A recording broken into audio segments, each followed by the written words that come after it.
서울의 심장부 테헤란로의 마천루 사이로 아침 햇살이 비집고 들어와 유리창에 부딪혀 산산이 흩어지고 있었다. 국내 최고의 패션 기업 더 원그룹의 42층 기획전략팀. 사무실은 하루의 시작을 알리는 분주함으로 이미 뜨거웠다.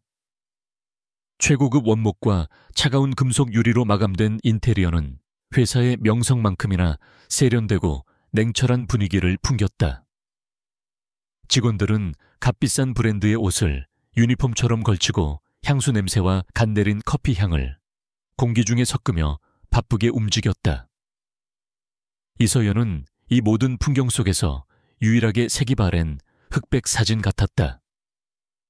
그녀는 컴퓨터 화면에 시선을 고정한 채 10손가락이 보이지 않을 속도로 키보드를 두드리고 있었다. 그녀의 책상은 사무실 가장 구석 복사기와 서류 파쇄기 옆에 위치해 있었다. 마치 그녀의 존재 자체가 회사의 부속품 중 하나인 것처럼. 단정하지만 여러 번 세탁해 빛이 바랜 블라우스와 무릎까지 오는 평범한 스커트 화장기 없는 얼굴은 화려한 동료들 사이에서 그녀를 더욱 눈에 띄지 않게 만들었다. 이 대리, 어제 내가 부탁한 분기별 실적 보고서 초안 다 됐어. 날카롭고 짜증 섞인 목소리가 서연의 등 뒤에서 날아와 꽂혔다. 기획전략팀의 팀장이자 사내 실세로 통하는 박수진 팀장이었다. 그녀는 언제나처럼 완벽하게 세팅된 머리와 머리부터 발끝까지 신상으로 치장한 채 서연을 못마땅하다는 듯 훑어보았다. 서연은 키보드에서 손을 떼고 조용히 의자를 돌렸다. 네, 팀장님, 방금 마무리해서 메일로 보내드렸습니다. 검토 부탁드립니다. 박 팀장은 팔짱을 낀 채 콧방귀를 뀌었다. 보냈으면 보냈다고 말을 해야 할 거 아냐. 내가 네 메일함만 쳐다보고 있는 사람인 줄 알아. 센스가 없어, 센스가. 이러니 계약직 딱지를 못 대는 거야. 주변에 몇몇 직원들이 들으라는 듯 키득거렸다. 계약직, 싱글맘. 이 두 단어는 지난 2년간 서연의 이름 앞에 붙는 꼬리표이자 그녀를 올가매는 주홍글씨였다. 그녀가 이 회사에 들어올 수 있었던 것은 순전히 그녀의 압도적인 실력 때문이었지만 사람들은 실력보다 그녀의 배경에 더 관심이 많았다. 서연은 아무런 표정 변화 없이 고개를 숙였다. 죄송합니다. 다음부터는 바로 보고 드리겠습니다. 감정을 드러내는 것은 사치였다. 이곳에서 그녀는 오직 딸 하윤이를 위해 버티고 있었다. 5살배기 딸의 웃는 얼굴을 떠올리자 목구멍까지 차오르는 모멸감이 조금은 가라앉는 듯 했다. 박 팀장은 서연의 책상 위 작은 액자에 놓인 하윤의 사진을 경멸 어린 시선으로 힐끗 쳐다보았다. 그리고 책상 좀 치워. 애 사진은 집에 가서나 보든가. 여긴 회사야 놀이터가 아니고. 그 말은 비수가 되어 서연의 심장에 박혔다. 다른 직원들의 책상 위에는 연인이나 가족 사진이 버젓이 놓여 있었지만 유독 그녀에게만 허락되지 않았다. 하지만 서연은 그저 네 알겠습니다라고 대답하며 조용히 액자를 서랍 속으로 집어넣을 뿐이었다. 그녀는 이곳에서 갈등을 일으킬 힘도 그럴 자격도 없다고 스스로를 다독였다. 오전 내내 서연은 숨 쉴 틈 없이 일했다. 박 팀장은 의도적으로 자질구레하고 시간만 오래 걸리는 업무들을 그녀에게 떠넘겼다. 다른 직원들이 새로운 프로젝트에 대한 아이디어를 나누며 활기차게 회의하는 동안 서연은 묵묵히 영수증을 처리하고 오탈자를 교정했다. 그녀의 뛰어난 기획력과 날카로운 분석력은 아무도 알아주지 않는 데이터 더미 속에서 잠자고 있었다. 점심시간이 되자 사무실은 순식간에 텅 비었다. 여직원들은 삼삼오오 모여 새로 생긴 파스타 맛집 이야기로 제잘거리며 나갔다. 아무도 서연에게 함께 가자는 말을 건네지 않았다. 언제나처럼 서연은 서랍에서 작은 도시락통을 꺼냈다. 아침에 하윤이를 어린이집에 보내고 급하게 싼 김치볶음밥이 전부인 소박한 점심이었다. 그녀는 탕비실 구석에 앉아 차가운 도시락을 꾸역꾸역 넘겼다. 유리창 너머로 보이는 화려한 강남의 풍경은 그녀의 초라한 현실과 극명한 대조를 이루었다. 5년 전 그녀도 저 화려한 세상의 일부였다. 사랑하는 남자가 있었고 따뜻한 가정이 있었다. 미래에 대한 불안보다는 희망으로 가득 찼던 시절. 하지만 그 모든 것은 한여름 밤의 꿈처럼 사라졌다. 이혼 서류에 도장을 찍고 뱃속의 작은 생명과 함께 세상에 홀로 던져졌을 때 그녀는 과거의 이서연을 스스로 지워버렸다. 그 후 그녀의 세상은 오직 하윤이를 중심으로 돌아갔다. 띠링, 정막을 깨고 서연의 핸드폰에 메시지 알림이 떴다. 어린이집 선생님이 보낸 하윤이가 친구들과 밝게 웃으며 놀고 있는 사진이었다. 사진 속 하윤이는 그녀의 삶의 이유이자 그녀가 이 모든 것을 견뎌내는 힘의 원천이었다. 서연의 입가에 희미한 미소가 번졌다. 그래, 이것만으로 충분했다. 오후 업무가 시작될 무렵 사내 전체 메일이 도착했다. 평소 같았으면 스팸 처리되었을 전체 공지였지만 제목이 모든 이의 시선을 사로잡았다. 제목 신임 대표이사 CEO 취임 관련 긴급 공지. 사무실은 순간 술렁이기 시작했다. 뭐야, 회장님 아들이 온다는 소문이 진짜였어. 미국에서 MBA 마치고 월스트리트에서 M&A에 귀재로 불렸다던데. 얼굴은 봤어. 엄청 잘생겼다던데. 성격은 아주 냉혹하다는 소문이 자자해. 취임하자마자 대규모 구조조정이 있을 거라는 말도 있고 동료들은 저마다 정보를 교환하며 흥분과 불안이 뒤섞인 목소리로 속삭였다. 서연은 그저 묵묵히 메일을 클릭했다. 그녀의 인생과는 아무런 상관이 없는 그저 회사의 높은 분이 바뀌는 것일 뿐이라고 생각했다. 하지만 화면에 뜬 이름 3글자를 본 순간 서연의 세상이 멈췄다. 심장이 바닥으로 곤두박질 치는 것 같았다. 온몸의 피가 차갑게 식어 손끝이 저려왔고 귓가에서는 이명이 윙윙거렸다. 주변의 모든 소음이 멀어지고 오직 모니터 화면에 검은 글씨만이 그녀의 눈을 파고들었다. 신임 대표이사 강지훈, 장주준, 강지훈. 그녀가 지난 5년간 단 한순간도 잊으려 노력하지 않은 적이 없었던 이름. 그녀의 20대를 송두리째 차지했던 남자. 그녀가 죽을 만큼 사랑했고 그만큼 미워했던 남자. 하윤이의 생물학적 아버지. 그리고 그녀의 전 남편. 어머, 사진 떴다. 한 직원의 외침에 모두가 화면으로 고개를 돌렸다. 첨부된 파일에는 단정하게 올린 머리에 날카로운 턱선 깊이를 알 수 없는 눈을 가진 남자의 증명사진이 있었다. 5년의 세월은 그에게서 풋풋함을 앗아간 대신 거부할 수 없는 남성미와 냉철한 카리스마를 더 씌워 놓았다. 그는 서연이 알던 그 강지훈이면서 동시에 전혀 다른 사람이 되어 있었다. 와, 진짜 잘생겼다.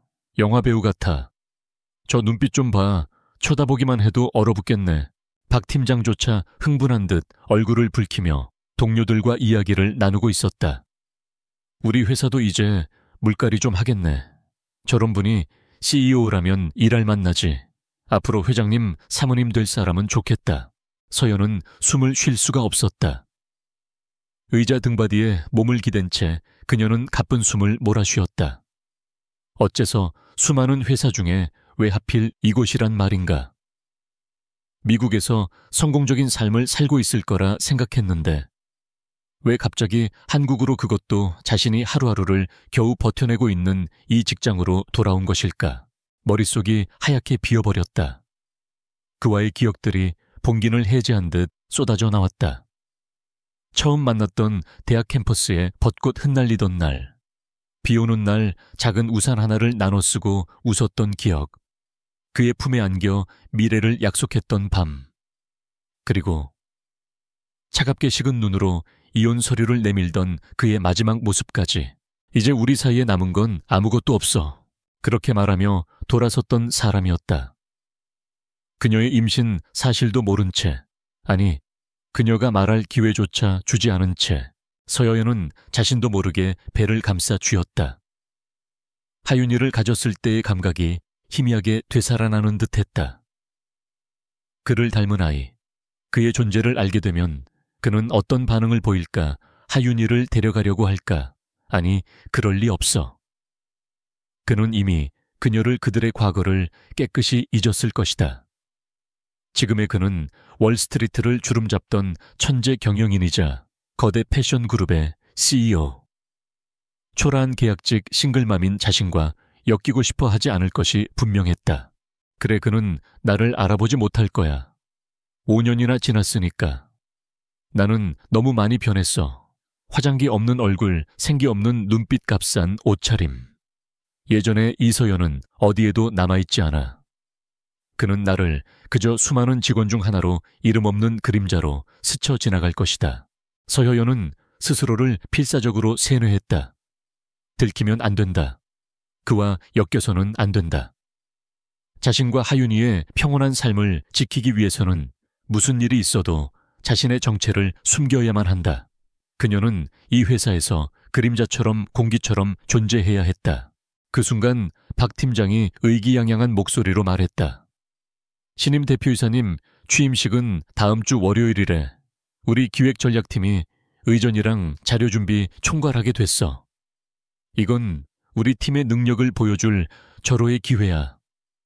다들 정신 똑바로 차려.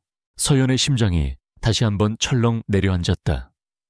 피할 수 없는 폭풍이 그녀를 향해 정면으로 다가오고 있었다.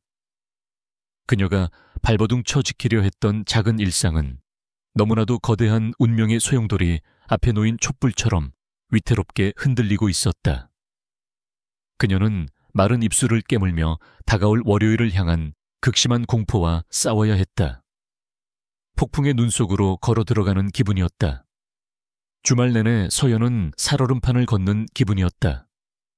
다가올 월요일에 대한 불안감이 검은 구름처럼 그녀의 마음을 온통 뒤덮었다. 토요일 아침 잠자는 하윤이의 얼굴을 들여다보며 서연은 밤새 한숨도 자지 못했다는 사실을 깨달았다. 오밀조밀한 눈, 코, 입 잠이 들었을 때 살짝 벌어지는 입술 모양까지 아이는 지독할 정도로 강지훈을 닮아 있었다. 그를 쏙 빼닮은 이 아이의 존재를 그가 알게 된다면 서연은 상상만으로도 온몸이 차갑게 식는 것 같았다. 그녀는 하윤이의 작은 손을 꼭 잡았다. 이 아이를 지키기 위해서라면 무엇이든 할 수 있었다. 투명 인간이 되어야 했다. 그의 눈에 띄지 않고 그의 기억 속에서 완벽하게 지워진 존재로 남아야만 했다. 그녀는 옷장을 열어 가장 눈에 띄지 않는 짙은 회색의 투피스를 꺼내 따로 걸어두었다. 화장대 위에는 최소한의 피부 표현만 가능한 비비크림과 립밤만을 올려두었다. 그녀는 다가올 재앙에 대비하는 군인처럼 월요일의 자신을 철저히 위장할 준비를 했다. 마침내 운명의 월요일이 밝았다. 더 원그룹의 1층 로비는 신임 대표이사 취임식을 위해 평소보다 훨씬 더 북적였다. 언론사의 기자들과 재계 인사들, 그리고 잔뜩 상기된 표정의 직원들로 발 디딜 틈이 없었다.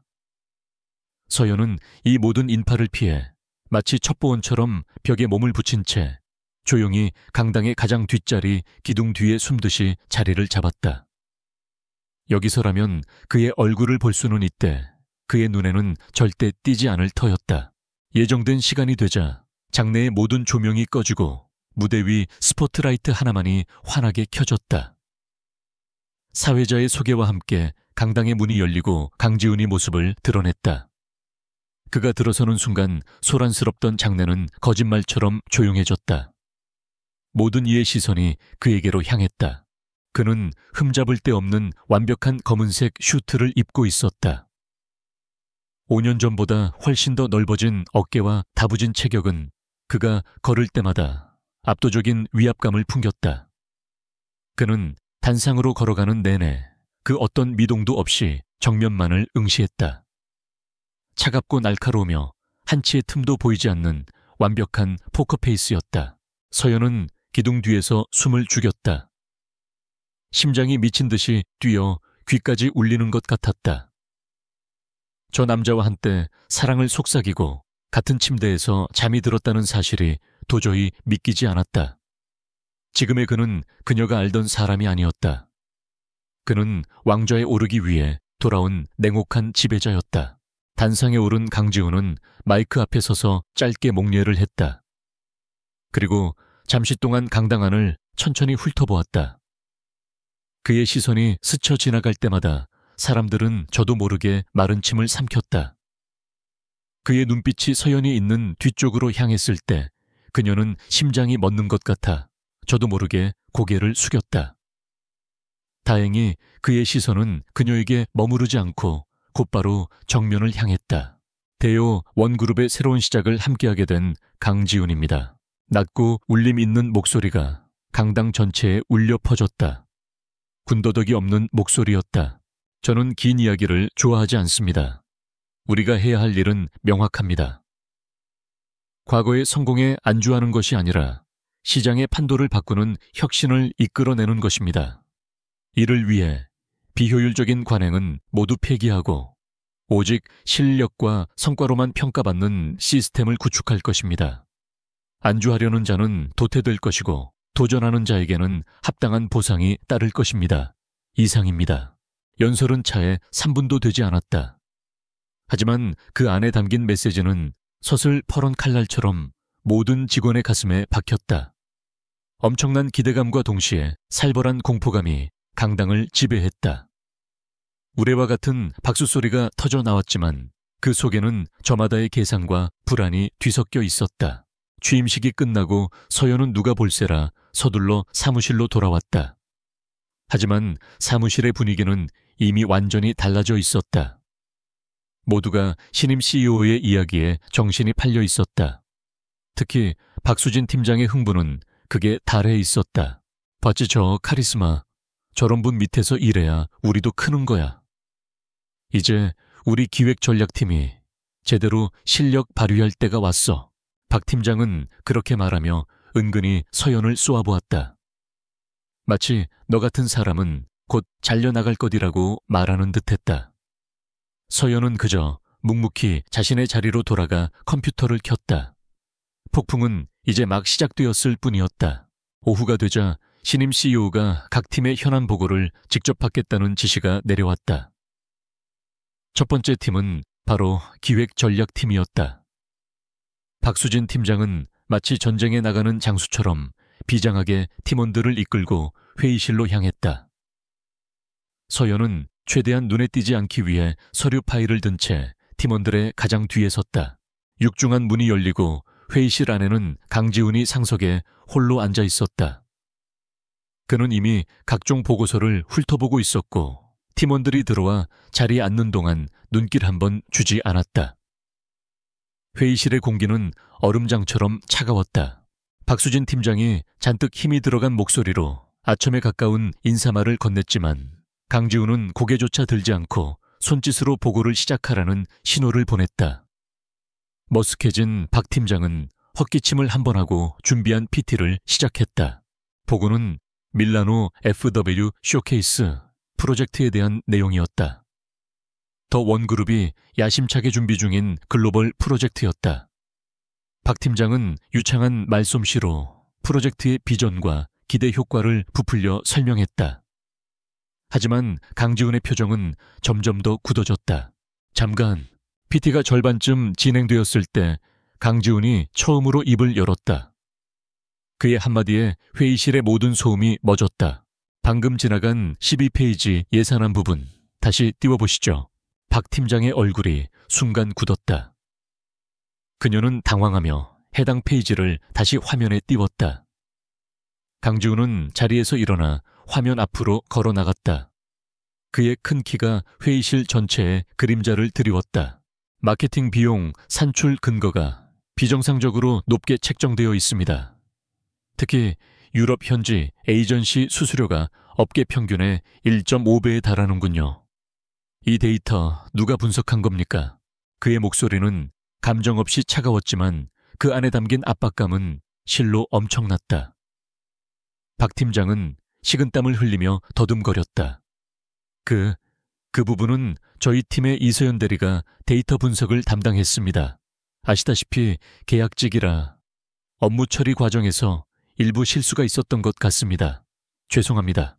모든 시선이 회의실 가장 끝자리에 앉아있던 서연에게로 향했다. 완벽한 책임 전가였다. 서연은 온몸의 피가 역류하는 것 같았다. 박 팀장이 자신의 실적을 부풀리기 위해 예산안의 일부 수치를 임의로 수정한 것을 그녀는 알고 있었다. 하지만 이 자리에서 그 사실을 밝히는 것은 팀장에게 정면으로 반기를 드는 것이자 동시에 강지훈의 시선을 정통으로 받아내야 한다는 것을 의미했다. 피할 수 없었다. 그녀는 조용히 자리에서 일어섰다. 대표님, 그녀의 목소리가 회의실에 울리는 순간 보고서만 보던 강지훈의 고개가 천천히 들렸다. 그리고 그의 눈이 5년 만에 처음으로 정확하게 이서연을 향했다. 서연은 숨을 참았다. 그의 눈은 예전보다 훨씬 더 깊고 어두워져 있었다. 그 안에는 그녀를 향한 그 어떤 감정도 아는 체하는 기색도 없었다. 그는 그저 자신의 질문에 답할 직원을 보고 있을 뿐이었다. 다행이라고 생각해야 할까? 아니면 서글퍼해야 할까? 강지훈의 미간이 미세하게 좁혀졌다. 그는 눈앞에 선 여자를 빤히 쳐다보았다. 낯선 얼굴이었다. 화장기 없는 수수한 얼굴, 아무런 특징 없는 옷차림. 하지만 압박감이 가득한 이 상황에서도 전혀 위축되지 않고 차분하게 자신을 바라보는 저 눈빛. 그리고 방금 전 들었던 어디선가 들어본 듯한 맑고 단단한 목소리. 기묘한 위화감이 그의 뇌리를 스쳤다. 설명해 보시죠. 강지훈이 말했다. 서연은 애써 침착함을 유지하며 입을 열었다. 제가 제출했던 원본 보고서의 데이터는 정확했습니다. 해당 에이전시 수수료는 업계 평균치에 맞춰 책정되었고 비상 예비비 항목으로 추가 비용 발생 가능성을 명시해 두었습니다. 현재 화면의 데이터는 최종 취합 과정에서 일부 수치가 조정된 것으로 보입니다. 그녀의 말은 논리 정연했고 목소리에는 불필요한 감정이 섞여 있지 않았다. 그녀는 자신의 결백을 주장하면서도 박 팀장을 직접적으로 비난하지 않는 교묘한 화법을 사용했다. 박 팀장의 얼굴은 새하얗게 질렸다. 무슨 소리야. 이 대리 지금 나에게 책임을 떠넘기는 거야. 서연은 박 팀장에게 시선을 주지 않고 오직 강지훈만을 바라보며 말했다. 제 개인 컴퓨터에 타임스탬프가 찍힌 원본 분석 파일이 저장되어 있습니다. 필요하시면 바로 제출하겠습니다. 정적이 흘렀다. 강지훈은 여전히 서연에게서 눈을 떼지 않았다. 그는 지금 눈앞에 이 직원이 단지 계약직이라는 사실이 믿기지 않았다. 위기 상황에서의 대처 능력, 논리적인 반박, 그리고 상사를 향한 보이지 않는 공격까지. 평범한 직원이 아니었다. 그리고 보면 볼수록 그녀의 단호한 표정 어딘가에서 아주 오래전 잊었다고 생각했던 누군가의 모습이 희미하게 아른거렸다. 그는 불쾌한 기시감을 떨쳐내려는 듯 짧게 말했다. 알겠습니다. 원본 파일 지금 바로 나에게 메일로 보내세요. 그는 더 이상 박 팀장을 쳐다보지도 않았다. 대신 그는 서늘한 목소리로 회의를 마무리했다. 프로젝트의 가장 기본은 신뢰할 수 있는 데이터입니다. 이 예산안은 전면 재검토하겠습니다. 보고는 이걸로 마치죠. 강지훈은 그대로 몸을 돌려 회의실을 나가버렸다. 남겨진 팀원들은 얼어붙은 채 서로의 눈치만 살폈다. 서연은 온몸에 힘이 빠져 의자에 주저앉고 싶었다. 간신히 첫 번째 고비를 넘겼다. 하지만 동시에 최악의 상황이 벌어졌다. 그에게 자신의 존재를 각인시켜 버린 것이다. 자리로 돌아온 서연의 등 뒤로 살기 어린 목소리가 들려왔다. 박수진 팀장이었다. 그녀는 분노로 일그러진 얼굴로 서연의 책상 앞에 서서 다른 사람들은 들을 수 없는 작은 목소리로 속삭였다. 재밌네. 어디까지 가나 한번 보자고. 네가 오늘 무슨 짓을 했는지 뼈저리게 후회하게 만들어줄 테니까. 협박을 남기고 돌아선 박 팀장의 등 뒤로 다른 팀원들의 경멸과 조소가 섞인 시선이 비수처럼 날아와 박혔다.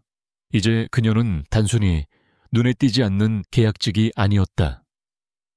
팀장의 미움을 정통으로 받고 CEO에게는 의문의 직원으로 찍혀버린 폭풍의 핵 그 자체가 되어버렸다. 서여연은 떨리는 손으로 강지훈에게 보낼 메일에 원본 파일을 첨부했다. 투명인간이 되려던 그녀의 계획은 첫날부터 산산조각 났다. 그녀는 이제 거대한 빛 속으로 강제로 끌려 나왔고 그 빛의 주인은 그녀가 세상에서 가장 피하고 싶었던 남자였다. 앞으로 닥쳐올 시련의 무게가 그녀의 어깨를 무겁게 짓눌렀다. 첫 대면 보고가 끝난 후 기획전략팀의 공개는 살얼음판 그 자체였다. 이서연은 유령 같은 존재가 되었다. 박수진 팀장은 노골적으로 그녀를 없는 사람 취급했고 팀의 모든 공식적인 업무에서 그녀를 배제했다. 그녀에게 주어진 일은 끝도 없는 자료 입력, 영수증 처리, 그리고 다른 팀원들이 저질러 놓은 실수를 수습하는 자질구레한 잡무뿐이었다.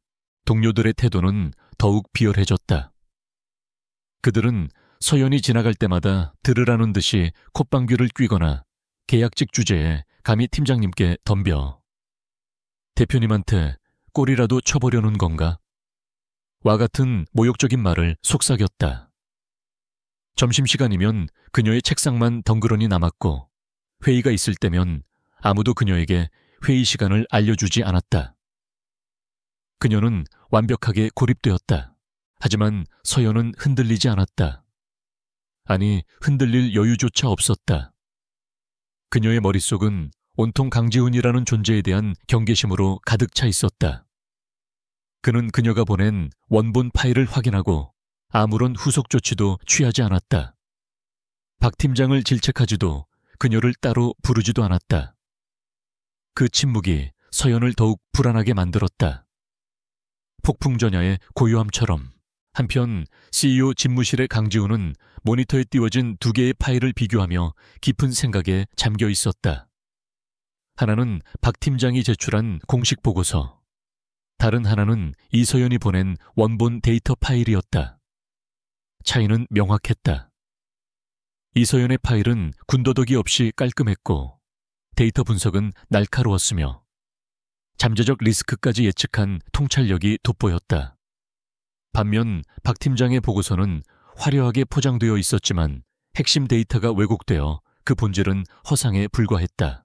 이세어연, 그는 마우스 커서를 그녀의 이름 위에 올려놓았다. 인사팀에서 받은 그녀의 이력서는 너무나도 평범했다. 몇몇 중소기업을 거친 2년 계약직, 가족관계는 미혼모, 그리고 슬의 딸 하나. 그게 전부였다. 하지만 그녀가 회의실에서 보여준 모습은 평범한 계약직 사원의 그것이 아니었다. 압도적인 압박감 속에서도 흔들리지 않던 눈빛 감정을 배제한 채 오직 팩트만으로 상대를 제압하던 논리, 그리고 무엇보다도 그의 신경을 거스르는 그 기묘한 익숙함.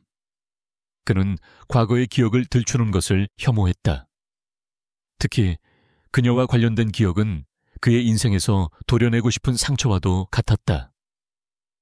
하지만 이서연이라는 직원의 모습에서, 목소리에서, 그리고 그녀가 만든 완벽한 보고서에서 그는 자꾸만 과거의 그림자를 보았다. 그는 짜증스럽게 마우스를 내던지며 상념을 떨쳐냈다. 그가 이곳에 온 것은 과거에 얽매이기 위함이 아니었다. 바로 그때 그의 책상 위 인터폰이 다급하게 울렸다. 비서의 다급한 목소리가 들려왔다. 대표님, 프랑스 셀레스트 측에서 방금 최종 통보가 왔습니다. 저희가 보낸 최종 제안서를 거부했고 이 시간부로 프로젝트 파기를 공식 선언하겠다고 합니다. 강지훈의 눈빛이 순식간에 차가워졌다. 셀레스트 프로젝트는 더 원그룹이 사활을 걸고 추진 중인 최고급 럭셔리 브랜드 론칭 프로젝트였다. 그리고 그 핵심은 살아있는 전설로 불리는 프랑스의 괴짜 디자이너 마담 셀레스트와의 협업이었다. 그녀를 영입하기 위해 지난 1년간 엄청난 공을 들였고 이제 최종 계약서에 사인만 앞둔 상황이었다. 이것이 무산된다면 금전적 손실은 물론이고 그룹의 명성에도 치명적인 타격을 입게 될 터였다. 기획전략팀 전원 당장 내 사무실로 소집해. 몇 분 후 박수진 팀장을 비롯한 기획팀 전원이 사색이 든 얼굴로 CEO 집무실에 서 있었다. 물론 그 자리에도 서연은 없었다.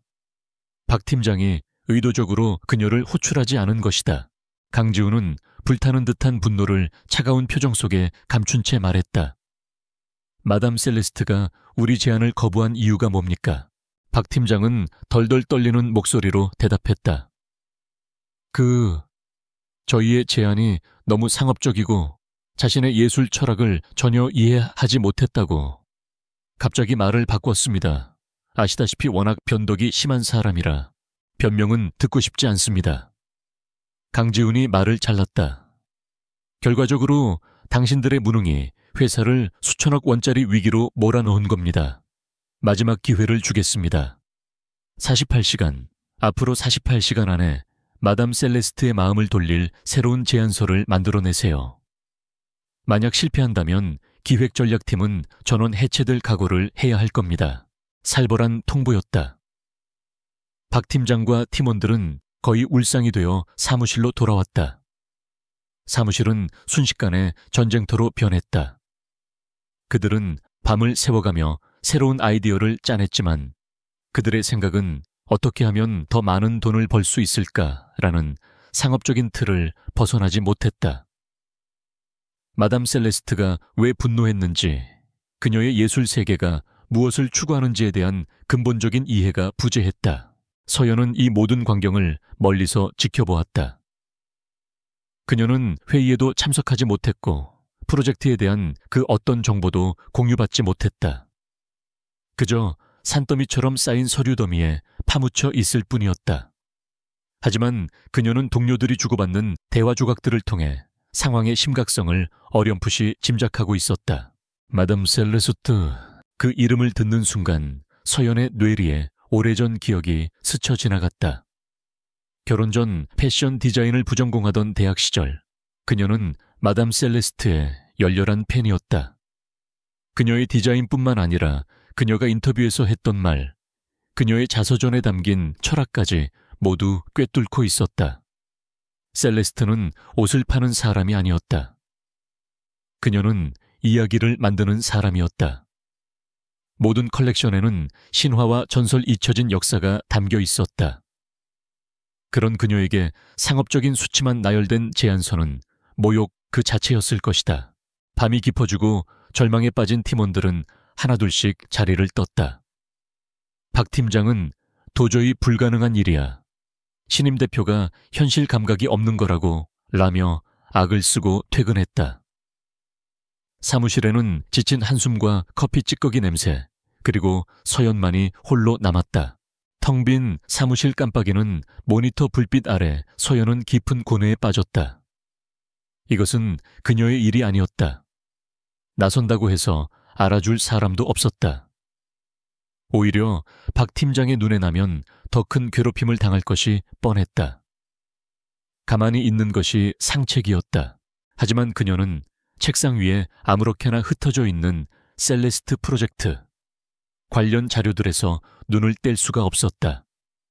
무능한 기획자들 손에 의해 훌륭한 디자이너의 가치가 훼손되고 좋은 프로젝트가 좌초되는 것을 지켜보는 것은 전문가로서의 자존심이 허락하지 않았다. 그리고 어쩌면 이것은 그녀 자신을 증명할 수 있는 유일한 기회일지도 몰랐다. 서연은 자리에서 일어났다.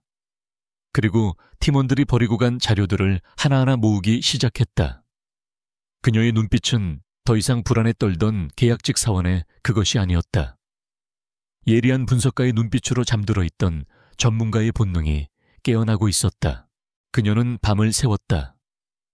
커피로 잠을 쫓으며 그녀는 완전히 새로운 판을 짰다. 브랜드의 이름부터 로고 디자인 컨셉 론칭쇼의 테마, 그리고 마케팅의 핵심 서사까지. 그녀는 셀레스트가 가장 사랑했던 그리스 신화 속 달의 여신 아르테미스를 모티브로 삼았다.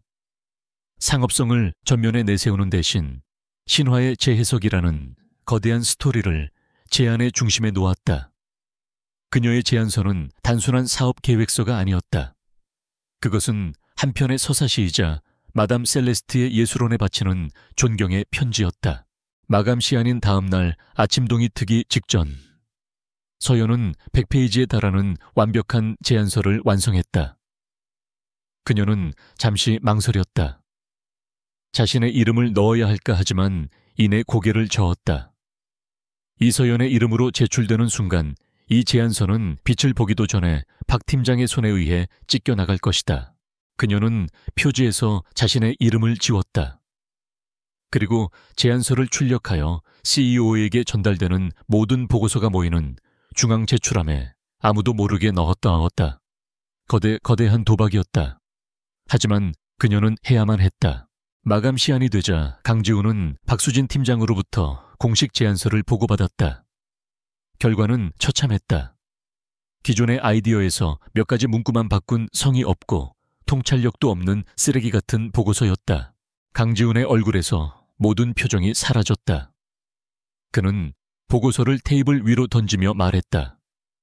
이게 48시간 동안 내놓은 결과물입니까?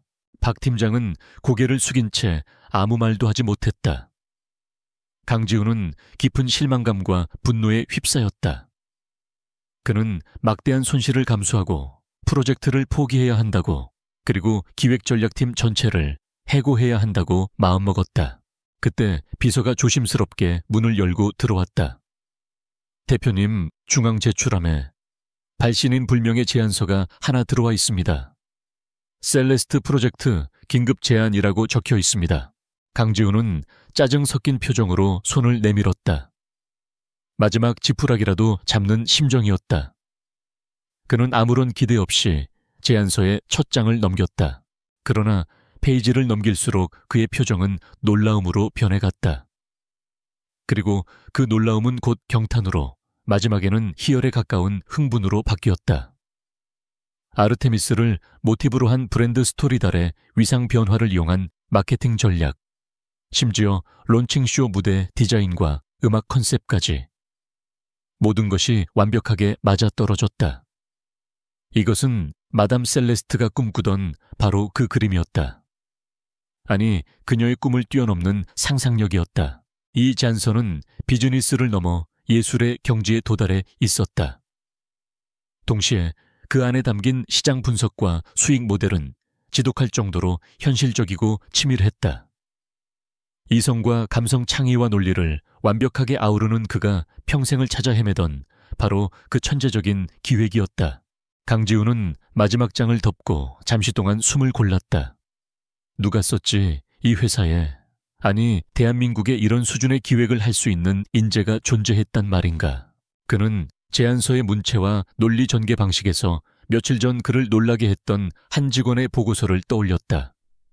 군더더기 없이 핵심을 꿰뚫는 통찰력, 데이터에 기반한 냉철한 분석.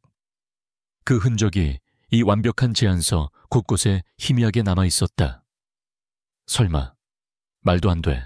강지훈은 인터폰 수화기를 집어들었다. 그의 목소리는 흥분을 억누르느라 낮게 가라앉아 있었다. 김 비서, 이 제안서 완벽해. 무슨 수를 써서라도 누가 이걸 작성했는지 알아내. CCTV를 돌리든 제출함 주변의 모든 직원을 탐문하든 상관없어. 당장 찾아내. 수화기를 내려놓은 강지훈은 다시 한번 발신인 불명의 제안서를 집어들었다. 그의 머릿속을 떠나지 않던 그 기묘한 의심이 이제 거대한 확신이 되어 그의 심장을 두드리기 시작했다. 그리고 그 의심의 끝에는 그가 애써 잊으려 했던 한 여자의 이름이 아른거리고 있었다. 강지훈 대표의 명령은 즉각적으로 실행되었다. 비서실과 보안팀이 총동원되어 중앙제출함 주변의 24시간 CCTV 영상을 샅샅이 뒤졌다. 영상은 수십 개의 모니터에 분할되어 빠른 속도로 재생되었다. 강지훈은 CEO 집무실의 대형 스크린으로 그 모든 과정을 실시간으로 지켜보았다. 그의 눈은 먹이를 쫓는 매처럼 날카롭게 빛나고 있었다. 수많은 직원들이 서류를 들고 제출함을 스쳐 지나갔다. 영상 속 인물들의 얼굴이 빠르게 스쳐 지나갈 때마다 강지훈의 미간은 더욱 깊게 패였다. 박수진 팀장을 비롯한 기획전략 팀원들의 모습도 보였지만 그들은 모두 절망적인 표정으로 빈손이거나 쓸모없는 서류 뭉치를 들고 있을 뿐이었다. 멈춰. 강지훈의 나직한 명령에 비서가 다급하게 재생을 멈췄다. 시간은 새벽 5시 47분을 가리키고 있었다. 텅 빈 사무실 복도 희미한 비상등 불빛 아래 한 여자의 희미한 실루엣이 나타났다. 그녀는 주위를 살피는 듯 잠시 망설이다가 얇은 서류철 하나를 제출하며 조심스럽게 넣고는 황급히 어둠 속으로 사라졌다. 화질이 좋지 않아 얼굴을 명확히 식별할 수는 없었지만 그 체형과 분위기는 강지훈에게 너무나도 익숙했다. 확대해. 영상이 최대한으로 확대되자 흐릿한 픽셀 사이로 단정하게 묶은 머리와 평범한 블라우스 차림이 드러났다. 이서연이었다. 의심은 확신이 되었다. 강지훈은 짧게 숨을 내쉬었다. 그의 심장이 기묘한 흥분과 알 수 없는 분노로 뒤섞여 복잡하게 뛰기 시작했다. 재능에 대한 감탄과 자신을 속이려 했다는 사실에 대한 배신감이 동시에 치밀어 올랐다. 그는 즉시 프랑스로 연락했다. 그리고 발신인 불명의 제안서를 바탕으로 마담 셀레스트와 직접 화상회의를 진행했다. 결과는 대성공이었다. 제안서를 읽어 내려가던 마담 셀레스트는 처음에는 의심의 눈초리를 보내다가 이내 감탄을 연발하며 당장 계약을 진행하고 싶다는 의사를 밝혔다. 그녀는 특히 제안서에 담긴 이야기와 자신의 예술 철학에 대한 깊은 이해에 경의를 표하며 이 제안서를 쓴 기획자를 꼭 한번 만나보고 싶다고 덧붙였다. 죽어가던 프로젝트가 기적적으로 살아나자 회사는 축제 분위기에 휩싸였다. 특히 기획전략팀은 팀 해체 위기에서 벗어났다는 안도감의 환호성을 질렀다. 박수진 팀장은 마치 자신이 모든 것을 해결한 것처럼 의기양양하게 행동했다. 그녀는 CEO가 자신의 마지막 보고서를 보고 마음을 돌렸을 것이라고 착각하고 있었다. 게이오프와 내가 뭐라고 했어. 대표님은 결국 내 능력을 인정하실 수밖에 없다니까. 박 팀장은 커피를 마시며 동료들에게 자랑을 늘어놓았다. 하지만 그녀의 마음 한구석에는 찜찜한 불안감이 남아있었다. 강지훈이 프로젝트 성공의 공을 자신에게 돌리지 않고 여전히 냉담한 태도를 유지하고 있었기 때문이다. 그리고 그의 시선이 자꾸만 사무실 구석의 이서연에게로 향하는 것을 그녀는 놓치지 않았다. 불길한 예감이 그녀의 등골을 서늘하게 만들었다. 이서연, 저 계집애가 무슨 짓을 꾸민 게 틀림없어.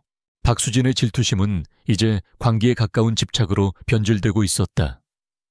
강지훈이라는 완벽한 남자를 차지하고 그의 옆자리에 서는 것이 그녀의 오랜 야망이었다. 그런데 감히 계약직 싱글맘 따위가 자신의 앞길을 가로막는 것을 용납할 수 없었다. 그녀는 사설 흥신소에 연락해 이서연의 뒷조사를 의뢰했다. 그녀의 과거를 샅샅이 파헤쳐 사소한 흠집이라도 찾아내 사회적으로 매장해버릴 계획이었다. 그 무렵 서연은 하루하루가 고문 같았다. 프로젝트가 성공했다는 소식을 들었을 때 그녀는 안도감보다 더 큰 공포를 느꼈다. 강지훈이 익명의 제안서 작성자를 찾기 시작할 것이 분명했기 때문이다. 그녀는 더욱더 몸을 낮추고 그림자처럼 행동했다. 하지만 강지훈의 보이지 않는 시선은 집요하게 그녀를 쫓았다. 어느 날 오후 서연은 탕비실에서 커피를 타고 있었다. 그때 등 뒤에서 익숙한 저음의 목소리가 들려왔다. 이 대리, 서해, 여는 심장이 멎는 것 같아 손에 들고 있던 머그잔을 놓칠 뻔했다. 강지훈이었다. 그가 왜 이런 누추한 탕비실까지 온 것인지 알 수 없었다. 그녀는 천천히 몸을 돌려 고개를 숙였다. 네 대표님, 셀레스트 프로젝트가 다시 정상 궤도에 올랐습니다. 기획팀의 공이 큽니다. 감사합니다. 그런데 프로젝트의 핵심 컨셉을 두고 아직 내부 의견이 분분합니다. 그리스 신화에 아르테미스를 모티브로 하자는 의견이 있는데 이 대리는 어떻게 생각합니까? 그의 질문은 너무나도 노골적인 함정이었다. 서연은 마른 입술을 깨물었다. 자신이 제안서에 썼던 바로 그 내용이었다. 그는 지금 그녀를 시험하고 있었다. 신화적인 요소를 차용하는 것은 브랜드의 깊이를 더해줄 수 있는 좋은 전략이라고 생각합니다. 다만 너무 난해하게 접근하면 대중과의 소통에 어려움이 있을 수 있으니 현대적인 감각으로 재해석하는 과정이 중요할 것 같습니다. 그녀는 최대한 원론적이고 평범한 대답을 내놓았다. 하지만 강지훈은 만족하지 못한 듯 한 걸음 더 다가왔다. 그의 큰 키 때문에 서연은 고개를 들어야만 그를 볼 수 있었다. 두 사람 사이의 거리가 위험할 정도로 가까워졌다. 그의 몸에서 나는 옅은 시트러스 향이 그녀의 코끝을 스쳤다. 5년 전 그녀가 가장 좋아했던 향기였다. 현대적인 재해석이라. 예를 들면 어떤 방식이 있을까요? 그의 집요한 질문에 서연은 더 이상 물러설 곳이 없었다. 그녀는 자기도 모르게 제안서를 쓰면서 머릿속에 그렸던 이미지를 읊조리기 시작했다. 달의 여신이 가진 고독하고 강인한 이미지를 차가운 도시의 넌사인과 결합시키거나 숲의 수호신으로서의 면모를 친환경적인 소재와 지속 가능한 패션이라는 가치와 연결시킬 수도 있을 겁니다. 신화는 단순한 옛날 이야기가 아니라 현대를 살아가는 우리들의 원형적인 욕망을 담고 있는 그릇이니까요. 말을 마친 순간 서연은 아차 싶었다. 너무 깊이 들어가 버렸다. 이것은 평범한 계약직 사원이 할 수 있는 수준의 답변이 아니었다. 그녀가 황급히 고개를 들었을 때 강지훈은 아주 기묘한 표정으로 그녀를 내려다보고 있었다. 그의 눈빛에는 놀라움과 혼란, 그리고 아주 희미한 그리움 같은 것이 섞여 있었다. 이 그릇이라. 그가 나지막이 읊조렸다. 그 순간 강지훈의 뇌리에 봉인되어 있던 기억의 파편 하나가 번개처럼 스쳐 지나갔다. 5년 전 어느 날 밤 작은 서재에서 디자인 과제를 하던 아내에게 그가 물었었다. 왜 그렇게 낡은 신화 따위를 파고드는 거야? 그러자 그녀는 책에서 눈을 떼지 않은 채 대답했었다. 신화는 단순한 옛날 이야기가 아니야. 시대를 초월하는 인간의 모든 감정과 욕망을 담고 있는 가장 완벽한 그릇 같은 거라고. 똑같은 비유, 똑같은 통찰. 세상에 이런 우연이 존재할 수 있단 말인가. 강지훈은 머리가 깨질 듯한 두통을 느끼며 뒷걸음질 쳤다. 그는 이서연이라는 여자에게서 자신의 전안에 그가 지워버렸다고 생각했던 여자의 환영을 보고 있었다. 그는 혼란스러운 눈빛으로 서연을 잠시 더 쳐다보다가 아무 말 없이 탕비실을 빠져나갔다. 남겨진 서연은 다리에 힘이 풀려 주저앉을 뻔했다. 그의 눈빛. 방금 그 눈빛은 분명 그녀를 이서연 대리가 아닌 다른 누군가로 보고 있었다. 그녀의 심장이 불안하게 요동쳤다. 정체가 탄로나는 것은 이제 시간 문제인 것 같았다. 며칠 후 박수진 팀장은 흥신소로부터 두툼한 봉투를 건네받았다. 봉투 안에는 이서연의 지난 5년간의 행적이 담긴 보고서와 몇 장의 사진이 들어있었다. 박수진은 만족스러운 미소를 지으며 보고서를 읽어 내려갔다. 하지만 대부분의 내용은 그녀의 예상과 다르지 않았다. 이혼 후 아이를 낳고 여러 아르바이트를 전전하며 힘겹게 살아온 인생, 너무나도 평범하고 초라한 과거였다. 실망감이 밀려올 때쯤 그녀의 눈이 보고서의 한 구절에 멈췄다. 대상자 이서연 3년 전 경쟁사 에이블 F&G의 자회사인 오뚜 디자인에서 6개월간 인턴으로 근무한 이력이 있음. 박수진의 눈이 번뜩였다. 에이블 F&G는 더 원그룹의 가장 강력한 라이벌이었다. 그녀의 머릿속에서 사악한 계획이 순식간에 조립되기 시작했다. 그녀는 즉시 자신의 인맥을 동원해 오뚜 디자인의 내부 정보를 빼냈다.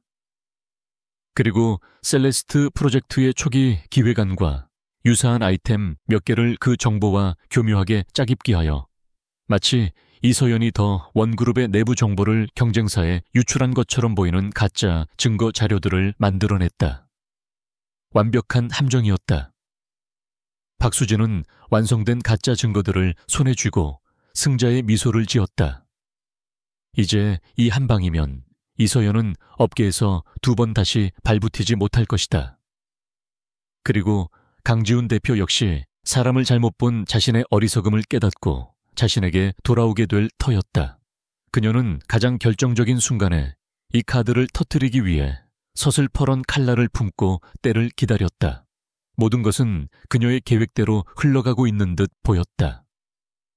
강지훈의 마음속에서 피어난 의심은 걷잡을 수 없는 불길처럼 번져나갔다. 그는 더 이상 이서연이라는 직원을 멀리서 지켜보는 것만으로는 만족할 수 없었다. 그는 그녀의 본질을, 그녀가 감추고 있는 비밀의 핵심을 파헤쳐야만 했다. 다음 날 아침 그는 폭탄 선언과도 같은 결정을 내렸다. 셀레스트 프로젝트의 성공적인 론칭을 위해 핵심 인력만으로 구성된 특별 전담팀 TF를 신설하고 자신이 직접 팀을 이끌겠다고 발표한 것이다. 그리고 그 팀원의 명단에는 모두의 예상을 깨고 박수진 팀장과 함께 이서연 대리의 이름이 나란히 올라 있었다. 사무실은 발칵 뒤집혔다. 계약직 사원을 회사의 명운이 걸린 프로젝트의 핵심 멤버로 발탁한 것은 전례 없는 파격 인사였다.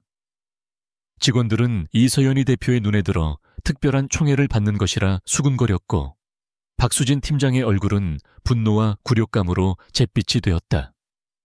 CEO의 직접적인 명령에 거역할 수는 없었지만 자신의 라이벌이라 생각지도 않았던 여자와 같은 직급으로 일하게 된 것은 그녀의 자존심에 깊은 상처를 남겼다.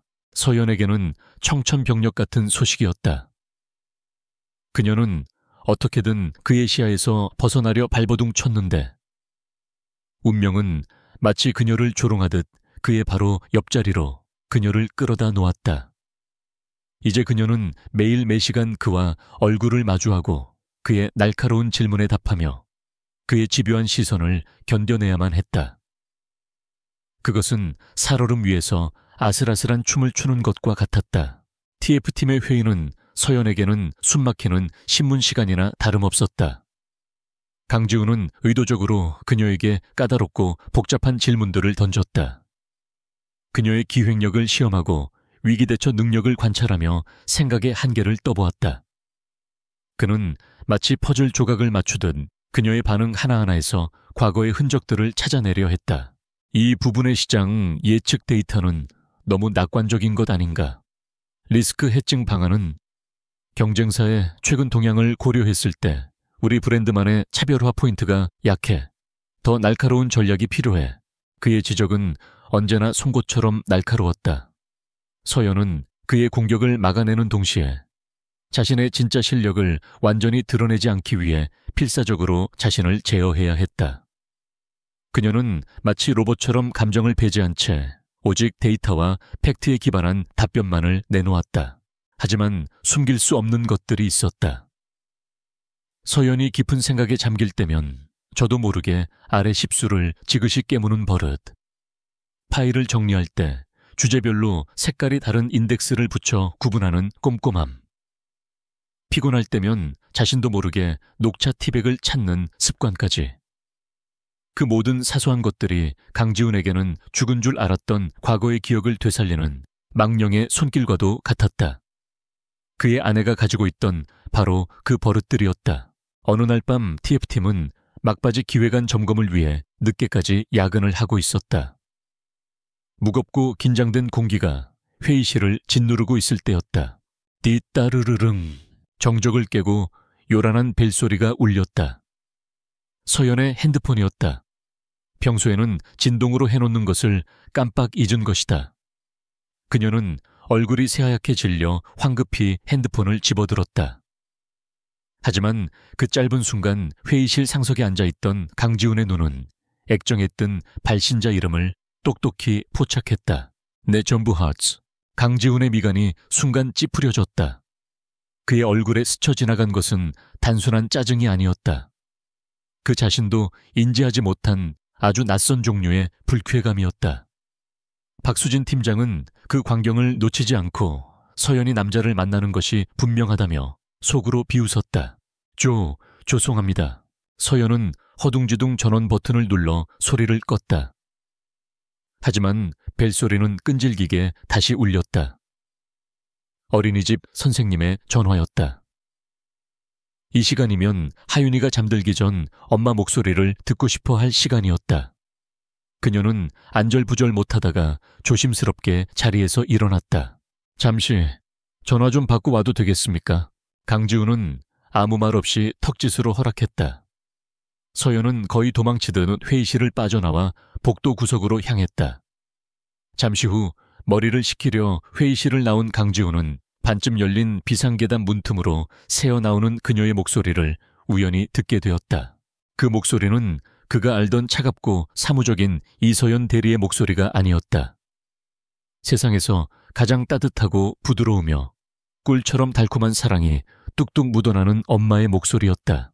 우리 하윤이 엄마 없이도 씩씩하게 잘 있었어. 선생님 말씀 잘 듣고. 엄마 일 금방 끝나. 조금만 더 기다려줘. 미안해. 하윤이 보고 싶어서 엄마도 힘이 불끈 나네. 사랑해 우리 딸. 강지우는 그 자리에 얼어붙었다. 온몸의 신경이 마비되는 듯한 충격이 그의 뇌를 강타했다. 하윤이, 그 이름. 세상의 수많은 이름 중에 왜 하필 그 이름이란 말인가. 그의 기억, 저편 먼지 쌓인 서랍 속에 잠들어 있던 약속의 이름.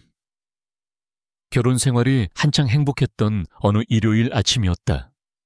침대에 누워 미래를 그리던 아내는 그의 품에 안겨 수줍게 속삭였었다.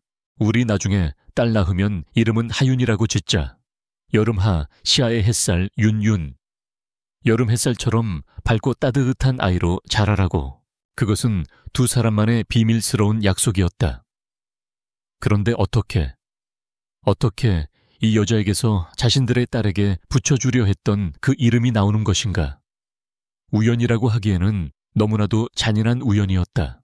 그 순간 강지훈의 머릿속에 흩어져 있던 모든 의심의 조각들이 하윤이라는 이름 아래 하나의 거대한 물음표로 합쳐졌다.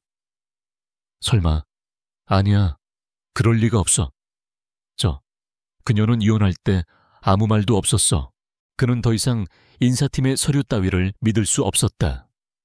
그는 자신의 비서를 통해 업계 최고로 불리는 사설 탐정을 고용했다. 그리고 단 하나의 지시를 내렸다. 이서연, 그리고 그녀의 딸. 두 사람에 대한 모든 것을 알아내. 특히 아이의 정확한 생년월일과 친부에 대한 정보를 무슨 수를 써서라도. 며칠 후 탐정의 보고서가 도착하기 전이었다. 그날도 TF팀은 야근을 하고 있었다. 막바지 프레젠테이션 준비로 모두가 극도로 예민해져 있을 때였다. 서연의 핸드폰이 다시 한번 절박하게 울렸다. 이번에는 진동이었다. 액정을 확인한 그녀의 얼굴이 순식간에 핏기를 잃었다. 어린이집 원장이었다. 네, 원장님. 내 열이 40도라고요. 지금 바로 가겠습니다. 다급한 통화를 마친 서연의 프로페셔널한 가면은 산산조각 나 있었다. 그녀의 눈에는 오직 엄마로서의 원초적인 공포와 절박함만이 가득했다. 그녀는 무엇에 홀린 사람처럼 가방을 챙겨들었다. 그리고는 멍하니 앉아있는 강지훈과 박수진을 향해 거의 비명에 가깝게 외쳤다. 죄송합니다. 정말 죄송합니다.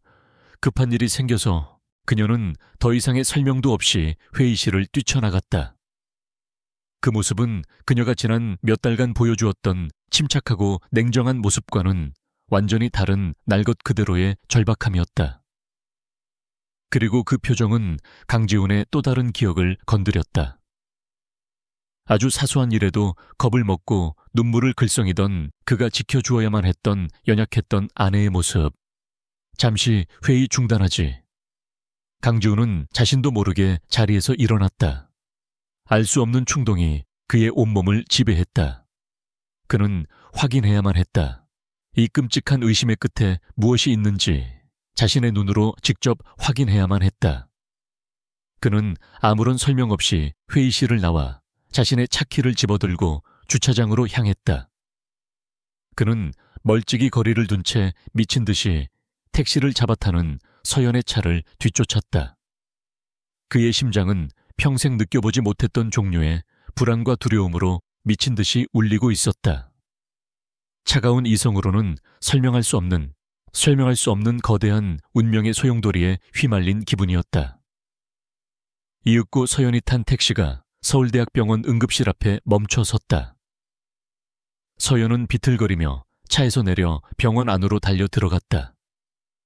강지훈은 주차장에 차를 세우고 그 작은 뒷모습이 응급실 문 안으로 완전히 사라질 때까지 멍하니 바라보았다. 그의 손이 부들부들 떨리고 있었다. 저 문 너머에 자신의 인생을 송두리째 뒤흔들지도 모를 진실이 그를 기다리고 있었다. 서울대학병원 응급실 주차장 강지훈은 차가운 가죽 시트에 몸을 묻은 채 한참 동안 움직이지 못했다. 시동이 꺼진 차 안의 공기는 무겁고 차가웠다. 그의 이성은 지금 당장 차를 돌려 이곳을 떠나라고 경고했다. 판도라의 상자를 여는 순간 돌이킬 수 없는 진실과 마주하게 될 것이라고. 그가 애써 지우고 외면해왔던 과거가 괴물처럼 자신을 삼켜버릴 것이라고. 하지만 그의 심장은, 그의 본능은 이미 알고 있었다. 그는 이곳을 떠날 수 없다는 것을. 저 병원 안으로 사라진 작은 뒷모습에 그의 남은 인생을 송두리째 뒤흔들 답이 있다는 것을. 그는 떨리는 손으로 핸들을 쥔 채 깊은 숨을 내쉬었다. 하윤. 그 이름이 뇌리에서 떠나지 않았다. 두려웠다. 하지만 확인해야만 했다. 마침내 그는 결심한 듯 차 문을 열고 밖으로 나섰다. 병원 특유의 소독약 냄새와 수많은 사람들의 고통과 불안이 뒤섞인 공기가 그의 폐부를 파고들었다. 응급실은 전쟁터처럼 혼란스러웠다. 의사와 간호사들이 분주하게 오가고 환자들의 신음과 보호자들의 울음소리가 뒤섞여 있었다. 강지훈은 이 모든 소란 속에서 마치 다른 세상 사람처럼 이질적인 존재였다. 그는 벽에 몸을 기댄 채 눈으로 필사적으로 서연을 찾았다. 그리고 이내 응급 병상들이 늘어선 구석에서 익숙한 실루엣을 발견했다. 서연은 작은 침대 옆에 웅크리고 서서 아이의 이마에 물수건을 올려주고 있었다. 그녀의 얼굴은 걱정과 애틋함으로 가득 차 있었다. 회사에서 보았던 냉철하고 빈틈없는 모습은 온데간데 없고 오직 한 아이의 엄마로서의 모습만이 남아 있었다. 강지훈은 차마 발을 뗄 수가 없었다. 그는 멀찍이서 그 모습을 선격을 엿보듯 지켜보았다. 아직 아이의 얼굴은 보이지 않았다. 서연의 등에 가려져 있었다. 하지만 그는 그녀가 아이를 어루만지는 손길 하나하나에서 지난 5년간 자신이 알지 못했던 깊고 단단한 사랑의 역사를 읽을 수 있었다. 그가 없는 동안 그녀는 혼자서 한 생명을 품고 낳고 이만큼이나 키워낸 것이다. 가슴 한구석이 서늘하게 아려왔다. 그때 의사가 다가와 서연에게 무언가 말을 건넸다. 서연이 의사의 설명을 듣기 위해 잠시 옆으로 비켜서는 순간 강지훈의 시야가 열렸다. 그리고 그는 보았다. 침대에 누워 끙끙 앓고 있는 작은 아이의 얼굴을. 세상이 멈췄다. 시간이 멈추고 소리가 멎고 그의 심장마저 멈추는 것 같았다. 아이는 열에 들떠 붉어진 얼굴로 힘겹게 숨을 내쉬고 있었다. 그런데 그 얼굴, 찡그린 미간, 굳게 담은 입술, 오똑한 콧날. 그것은 부정할 수 없는 바로 자신의 얼굴이었다. 그의 어린 시절 앨범 속에서 수없이 보았던 바로 그 강지훈의 얼굴이었다. 피가 거꾸로 솟는 듯. 단 충격에 그는 저도 모르게 비틀거렸다. 머릿속이 하얗게 비고 눈앞이 아찔했다. 지난 며칠간 그를 괴롭혔던 모든 의심과 불안이 이토록 잔인하고 명백한 진실 앞에서 산산조각 났다. 흩어졌던 모든 퍼즐 조각들이 내 아이라는 끔찍하고도 명백한 그림으로 완성되었다. 그는 의사가 자리를 뜰 때까지 기다렸다. 그리고 마치 사형장으로 끌려가는 죄수처럼 무거운 발걸음을 한 걸음씩 옮겼다. 그의 구둣발 소리에 아이에게서 눈을 떼지 못하던 서연이 고개를 들었다. 그리고 그녀의 눈이 지진이라도 난 듯 흔들렸다. 그녀의 얼굴에서 핏기가 사라지고 입술이 파르르 떨렸다. 그녀의 눈에는 순수한 공포와 절망이 가득했다. 그녀가 지키려 했던 마지막 성격이 가장 피하고 싶었던 침입자에 의해 무참히 짓밟히는 순간이었다. 대 대표님, 어째서 여기에? 그녀의 목소리는 거의 들리지 않을 정도로 작게 갈라져 나왔다. 강지우는 그녀의 질문에 대답하지 않았다. 그의 시선은 오직 침대에 누워있는 자신의 딸, 그가 존재조차 몰랐던 자신의 핏줄에게 고정되어 있었다. 그는 아이의 작은 얼굴에서 눈을 떼지 못한 채 얼음처럼 차가운 목소리로 물었다. 설명해. 그것은 질문이 아니었다. 그의 인생 전체를 건피 맺힌 절규에 가까운 명령이었다. 서연은 뒷걸음질 치고 싶었지만 등 뒤에는 아이의 침대가 있었다. 그녀는 더 이상 도망칠 곳이 없었다. 그녀는 필사적으로 현실을 부정하며 더듬거렸다. 무엇을 설명하라는 말씀이신지. 그 순간 강지훈의 고개가 천천히 그녀에게로 향했다. 그의 눈은 이글거리는 분노와 지독한 슬픔, 그리고 말로 다 할 수 없는 배신감으로 시뻘겋게 충혈되어 있었다. 그는 그녀의 마지막 변명을 비웃듯 목소리를 낮게 깔고 다시 물었다. 그 한마디 한마디는 비수가 되어 서연의 심장을 찔렀다. 내 아이야. 서연은 마치 뺨을 맞은 사람처럼 움찔했다. 그녀의 모든 방어 기제가 무너져 내렸다. 그녀는 아무 대답도 하지 못했다. 그저 하염없이 눈물만 흘렸다. 그 침묵은 그 어떤 긍정보다도 더 확실한 대답이었다. 강지훈의 억눌려 있던 감정이 마침내 폭발했다. 그는 주먹을 불끈 쥐었다. 손톱이 손바닥을 파고드는 고통도 느껴지지 않았다. 그는 주변의 시선을 의식해 목소리를 낮췄지만 그 안의 분노는 활화산처럼 들끓고 있었다. 왜 말 안 했어? 왜 도대체? 왜 감히 내 아이를 나 몰래 혼자 숨겨서 키워? 네가 무슨 권리로 내가 내게 어떤 존재였는데 어떻게 나한테 이럴 수가 있어? 그의 원망 섞인 외침의 서연의 가슴속에 5년간 억눌려 있던 슬픔과 분노 역시 함께 터져 나왔다. 그녀는 눈물로 얼룩진 얼굴을 들고 그를 똑바로 쳐다보며 소리쳤다. 권리 당신이 차갑게 이혼 서류를 내밀면서 우리 사이에 남은 건 아무것도 없다고. 내 인생에서 사라져달라고 말했을 때 당신은 나에게 그런 걸 물을 권리도 함께 버린 거야. 당신은 내가 임신했다는 사실을 말할 기회조차, 단 한 번의 기회조차 주지 않았어. 당신이 매정하게 돌아선 그 순간 나는 세상에 홀로 남겨졌다고. 그녀의 절규는 강지훈의 분노를 꿰뚫고 그의 죄책감이라는 가장 깊은 곳을 찔렀다. 그는 순간 할 말을 잃었다. 그날의 기억이 떠올랐다. 아버지의 강압과 회사를 지켜야 한다는 중압감에 짓눌려 그는 그녀의 말을 들으려 하지 않았다. 그녀의 눈물을 외면했다. 그의 차가운 이성이 그들의 사랑을 무참히 베어버렸던 그날, 그는 그녀에게 변명할 기회조차 주지 않았었다. 아, 엄마. 그때 끙끙 앓던 하윤이가 잠결에 엄마를 부르며 칭얼거렸다. 그 작은 소리에 두 사람 사이에 모든 팽팽한 감정의 실이 끊어졌다. 서연은 본능적으로 아이에게 몸을 돌렸다. 그녀의 모든 분노와 슬픔은 순식간에 모성의 뒤로 사라졌다. 그녀는 눈물을 닦고 아이의 작은 등을 부드럽게 토닥이며 다정한 목소리로 속삭였다. 괜찮아, 우리 아가. 엄마 여기 있어. 괜찮아. 강지우는 그 광경을 멍하니 서서 바라보았다. 아이를 달래는 서연의 모습, 자신을 부르는 아이의 잠꼬대. 그는 명백한 아버지였지만 저 둘만의 세상에서는 완벽한 이방인이었다. 그는 지난 5년간 저 아이의 삶에 단 1초도 존재하지 않았다. 아이가 처음 뒤집었을 때 첫 걸음마를 뗐을 때, 처음으로 엄마라고 불렀을 때, 그 모든 기적 같은 순간들을 그는 놓쳤다. 아니, 빼앗겼다. 스스로 걷어찼다.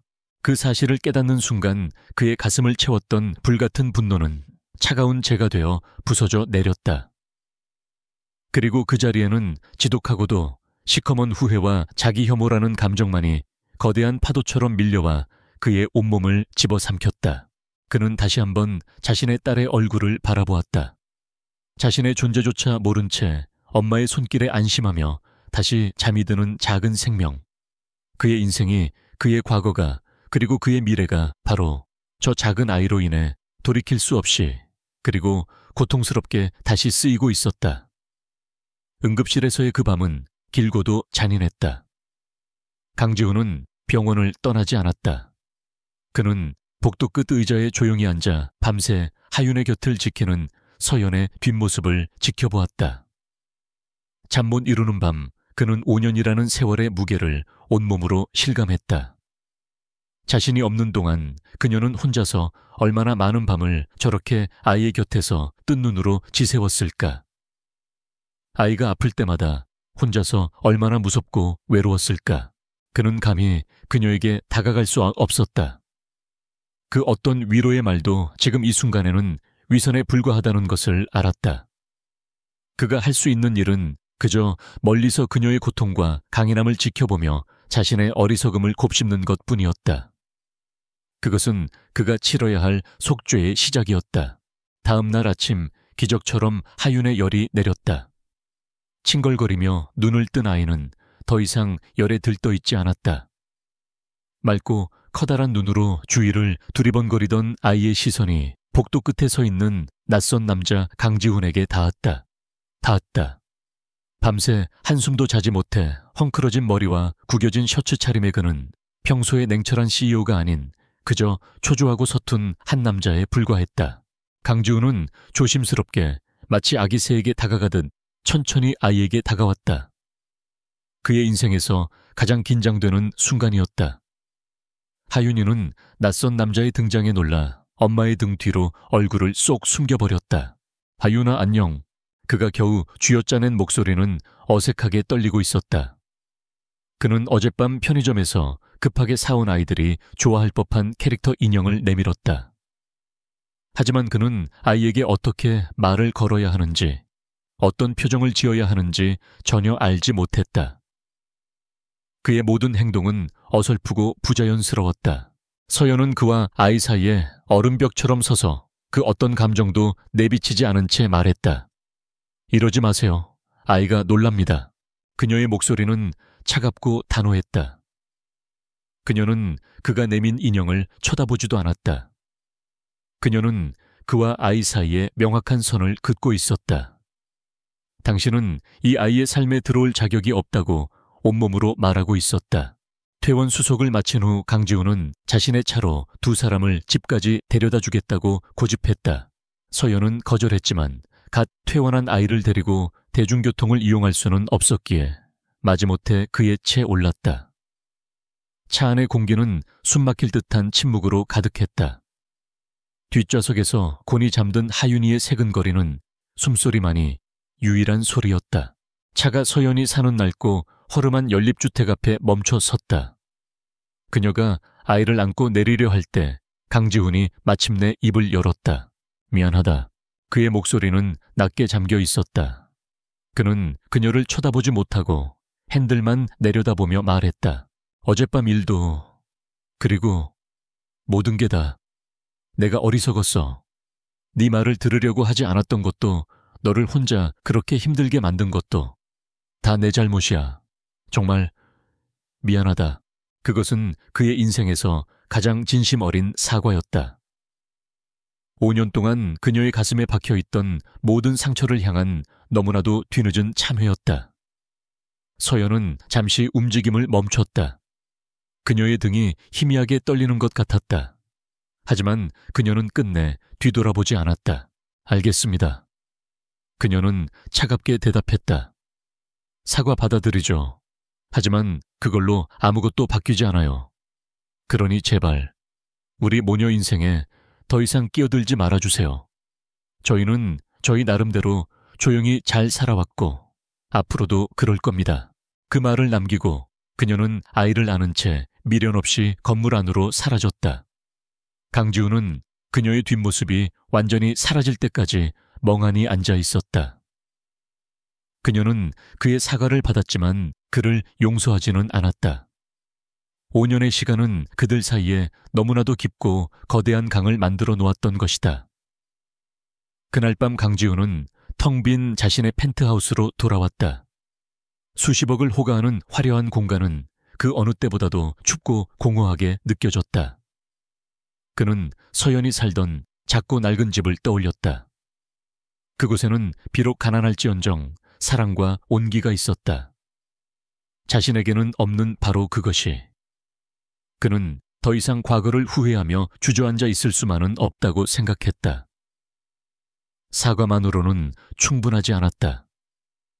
이제는 행동으로 보여줘야만 했다. 그의 인생에 새로운 목표가 생겼다. 단순히 회사를 성공시키는 것이 아니라 자신의 가족을 지키고 그들의 삶으로 다시 들어갈 자격을 얻어내는 것. 그는 곧바로 자신이 고용했던 탐정에게 연락했다. 이서연 씨 모녀에 대한 조사는 중단한다. 대신 지금부터 기획전략팀의 박수진 팀장, 그 여자의 모든 것을 샅샅이 뒤져. 자금 흐름, 통화 내역, 사생활까지. 무엇이든 좋으니까. 그는 직감하고 있었다. 박수진의 광기 어린 질투가 이제 곧 서연과 하윤에게 위협이 될 것이라는 것을. 한편 박수진은 극심한 불안과 질투에 휩싸여 있었다. 강지훈과 이서연이 아무런 설명 없이 동시에 회사에 나타나지 않은 것. 그녀가 고용한 흥신소를 통해 두 사람이 아이와 함께 병원에 있었다는 사실을 알아낸 후 그녀의 의심은 확신이 되었다. 역시 그랬어. 아픈 아이를 이용해서 대표님을 꿰어낸 거야. 저 여우 같은 년. 박수진은 이서연을 자신의 성공을 위해 남자를 이용하는 파렴치한 여자로 단정지었다. 그녀는 이서연을 사회적으로 완전히 매장시킬 계획을 서둘렀다.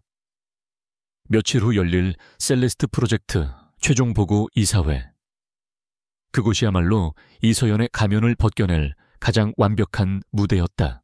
그녀는 자신이 조작해둔 이서연이 경쟁사에 회사 기밀을 유출했다는 가짜 증거들을 다시 한번 확인하며 비릿한 미소를 지었다. 다시 출근한 회사에서 서연과 강지훈 사이에는 미묘한 기류가 흘렀다. 서연은 여전히 그를 투명인간 취급했지만 강지훈의 태도는 눈에 띄게 달라져 있었다. 그는 여전히 냉철한 CEO였지만 이제 그의 모든 신경은 서연에게로 향해 있었다. 회의 시간에 박수진이 교묘하게 서연을 비난하거나 무시하려 할 때면 강지훈이 칼같이 나서서 그 말을 잘랐다. 박 팀장, 그건 이 대리의 업무 범위가 아닌 것 같은데. 지금 필요한 건 책임 전가가 아니라 해결책입니다. 그는 은밀하게 하지만 단호하게 그녀를 위한 방패가 되어주고 있었다. 그의 이런 변화는 박수진을 더욱더 미치게 만들었다. 자신의 남자를 빼앗겼다는 생각에 그녀의 분노는 극에 달했다. 그녀는 이사회 날만을 손꼽아 기다렸다. 그리고 마침내 결전의 날이 밝았다. 이사회가 열리기 직전 박수진은 이사회 안건 목록을 확인하며 만족스러운 미소를 지었다. 그녀는 자신의 인맥을 통해 내부 보안 리스크에 대한 특별 보고라는 안건을 일정표에 은밀하게 추가해 놓았다. 그녀는 조작된 증거들이 담긴 파일을 손에 꽉 쥐었다. 이 칼날이 이서연의 숨통을 끊어놓을 것이라 확신했다. 같은 시각 강지훈의 책상 위에도 그가 의뢰했던 탐정의 예비 보고서가 도착했다. 보고서에는 박수진 팀장이 최근 경쟁사인 에이블 FNG의 임원과 여러 차례 비밀리에 접촉한 사실과 그녀의 계좌에 출처 불명의 거액이 입금된 정황이 담겨 있었다. 강지훈은 보고서를 내려놓고 차가운 눈으로 이사회 회의실을 바라보았다. 피할 수 없는 싸움이 곧 시작될 터였다. 무대는 이미 차려졌고 배우들은 각자의 칼을 품고 제 위치에 섰다. 이제 곧 모든 진실과 거짓이 충돌하는 마지막 막이 오를 참이었다. 더 원그룹의 이사회 회의실은 회사의 심장부이자 가장 높은 권력이 모이는 성격이었다. 거대한 원목 테이블 주위로 회사의 운명을 좌지우지하는 중역들이 차례로 자리를 잡았다. 평소라면 이 자리에 참석할 자격조차 없는 이서연이었지만 오늘은 셀레스트 프로젝트 TF팀의 일원으로서 강지훈의 바로 옆자리에 배석하게 되었다. 그녀의 맞은편에는 비장한 표정의 박수진이 앉아 있었다. 회의는 순조롭게 시작되었다. 강지훈은 냉철하고 자신감 있는 태도로 셀레스트 프로젝트의 진행 상황과 놀라운 성공 가능성을 브리핑했다. 그의 발표는 완벽했고 이사들의 얼굴에는 만족스러운 미소가 번졌다. 분위기가 무르익었을 때 강지훈은 자리에서 일어나 이서연을 소개했다. 이 모든 놀라운 성과는 익명으로 제출된 한 편의 완벽한 기획안 덕분이었습니다. 그리고 그 기획안의 주인공이 바로 이 자리에 있는 기획전략팀의 이서연 대리입니다. 모든 이사들의 시선이 일제히 서연에게로 쏠렸다. 그녀는 갑작스러운 스포트라이트에 당황했지만 이내 담담하게 자리에서 일어나 목례를 했다. 박수진은 질투심에 입술을 깨물었다. 자신이 받아야 할 모든 영광을 저 여자가 가로채고 있었다. 바로 그때 박수진이 손을 번쩍 들었다. 그녀의 목소리는 회의실 전체에 울릴 만큼 크고 단호했다. 의장님, 잠시 긴급 안건을 상정하고 싶습니다. 강지훈은 모든 것을 예상했다는 듯 차분한 표정으로 말했다. 무슨 안건입니까, 박 팀장? 박수진은 자리에서 일어나 준비해온 파일 뭉치를 테이블 위에 던지듯 올려놓았다. 그리고 회심의 미소를 지으며 서연을 손가락으로 가리키며 외쳤다. 이 자리에 있는 이서연 씨는 우리가 믿고 중대한 프로젝트를 맡길 수 있는 인물이 아닙니다. 그녀는 경쟁사인 에이블 F&G에 우리 회사의 1급 기밀인 셀레스트 프로젝트에 내부 정보를 유출한 산업 스파입니다. 회의실은 순간 얼어붙었다. 이사들은 충격에 휩싸여 웅성거리기 시작했다. 서연의 얼굴은 새하얗게 질렸다. 무슨 말도 안 되는 소리인가? 그녀는 자리에서 벌떡 일어났다. 아닙니다. 저는 그런 적 없습니다. 하지만 박수진은 그녀의 반박을 비웃으며 조작된 증거들을 스크린에 띄웠다. 그녀가 이서연의 과거 인턴 경력을 들먹이며 이서연이 주고받은 것으로 위장한 이메일 내역과 셀레스트 프로젝트의 초기 기획안과 유사한 경쟁사의 아이디어 스케치들을 비교해서 보여주었다. 모든 증거는 교묘하게 조작되어 마치 이서연이 정말로 정보를 빼돌린 것처럼 보였다. 보시다시피 이서연 씨는 자신의 과거 인맥을 이용해 우리 회사의 심장과도 같은 프로젝트를 팔아넘기려 했습니다. 어쩌면 저 익명의 기획안조차 경쟁사의 눈을 속이기 위한 고도의 연막 작전이었을지도 모릅니다. 박수진의 연기는 완벽했다. 그녀는 회사를 걱정하는 충신처럼 분노에 찬 목소리로 열변을 토했다. 이사들은 동요하기 시작했고 서연을 의심과 경멸의 눈초리로 쳐다보았다. 궁지에 몰린 서연은 아무런 변명도 하지 못하고 입술만 파르르 떨었다. 모든 것이 박수진의 계획대로 흘러가는 듯 보였다. 이제 강지훈이 이서연에게 분노하며 그녀를 해고하는 마지막 장면만 남았다고 생각했다. 그녀는 의기양양하게 강지훈을 쳐다보았다. 하지만 강지훈의 표정은 그녀가 예상했던 것과 전혀 달랐다. 그의 얼굴에는 분노나 실망이 아닌 차가운 조소가 걸려 있었다. 그는 마치 재밌는 연극을 감상한 관객처럼 천천히 박수를 쳤다. 회의실의 모두가 그의 돌발 행동에 어리둥절했다. 박수진의 얼굴이 굳어졌다. 훌륭한 연기였습니다, 박 팀장.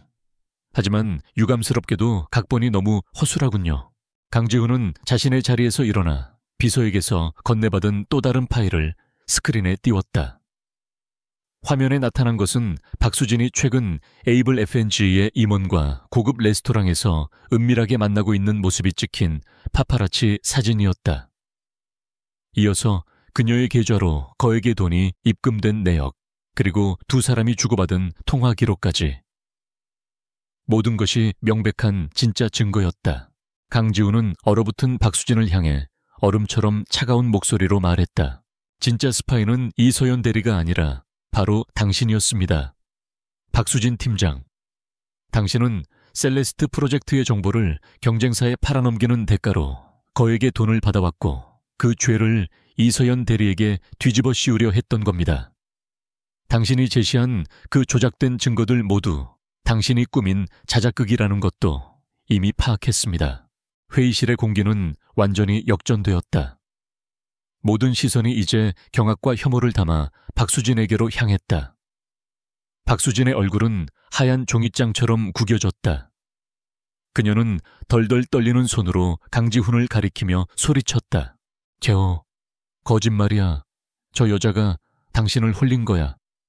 대표님은 저 여자의 과거를 아십니까? 저 여자는 대표님의 박수진이 마지막 발악으로 서연의 정체를 폭로하려던 그 순간 강지훈이 그녀의 말을 가로막았다. 그의 목소리는 이전보다 훨씬 더 낮고 위엄있게 회의실을 울렸다. 내가 그녀의 과거를 모를 거라고 생각했습니까?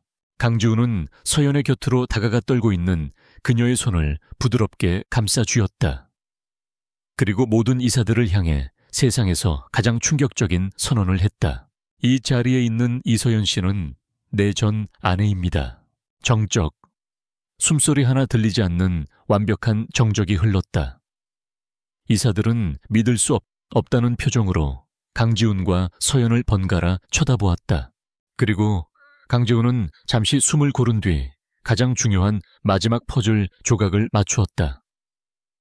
우리 사이에는 내가 세상 무엇과도 바꿀 수 없는 소중한 딸이 있습니다.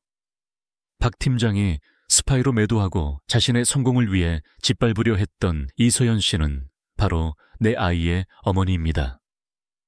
그의 선언은 회의실에 핵폭탄처럼 터졌다. 박수진은 모든 것을 잃었다는 절망감에 그 자리에 주저앉아 버렸다. 그녀의 야망, 그녀의 계획, 그녀의 모든 것이 한순간에 잿더미가 되어버렸다. 서연은 자신도 모르게 흐르는 눈물을 멈출 수가 없었다. 자신을 보호하기 위해 모든 것을 걸고 자신의 가장 깊은 비밀까지 세상에 공개한 남자를 그녀는 멍하니 바라보았다. 그녀를 단단히 잡고 있는 그의 손에서 5년 전에는 미처 느끼지 못했던 뜨겁고도 견고한 진심이 전해져 오고 있었다. 강지훈은 이사들을 향해 고개를 숙였다. 저의 개인적인 일로 심려를 끼쳐드려 죄송합니다. 하지만 저는 더 이상 제 가족이 부당한 공격을 받는 것을 지켜보고만 있지 않겠습니다. 박수진 팀장에 대해서는 회사 규정에 따라 엄중하게 처리하고 법적인 책임까지 물을 것입니다. 이해 있습니까? 아무도 감히 입을 열지 못했다. 이 사회는 그렇게 한 편의 드라마보다 더 극적인 막을 내렸다. 모든 것이 끝난 회의실에 강지훈과 서연 두 사람만이 남았다. 서연은 여전히 충격에서 벗어나지 못한 채 그를 바라보았다. 왜 그랬어요? 모든 걸 공개할 필요까지는. 강지훈은 그녀의 눈물을 부드럽게 닦아주며 처음으로 진심이 담긴 미소를 지었다. 당신과 내 딸을 지킬 수만 있다면 세상 모든 것을 잃어도 상관없어. 내가 너무 늦게 깨달았지. 이제부터라도 내가 당신과 하윤이의 방패가 되어줄게. 다시는 당신 혼자 아프게 두지 않을 거야. 그의 따뜻한 말과 진심 어린 눈빛 앞에서 서연의 마음속에 굳게 닫혀있던 얼음 성벽이 조금씩 아주 조금씩 녹아내리기 시작했다. 이사회 회의실에서의 폭탄 선언 이후 더 원그룹은 거대한 충격의 소용돌이에 휩싸였다. 박수진 팀장은 그 자리에서 즉시 모든 직위가 해제되었고 보안팀 직원들에게 이끌려 초라하게 회사를 빠져나갔다. 그녀는 회사의 기밀을 유출하고 막대한 손해를 끼친 혐의로 곧바로 법적 절차에 넘겨졌다. 한때 회사의 실세로 군림했던 그녀의 몰락은 비참하고도 신속했다. 소문은 빛의 속도로 퍼져나갔다. 이서연 대리가 사실은 강지훈 대표의 전 부인이었고 두 사람 사이에 딸까지 있다는 사실, 그리고 박수진 팀장이 그녀를 모함하려다 자멸했다는 이야기까지.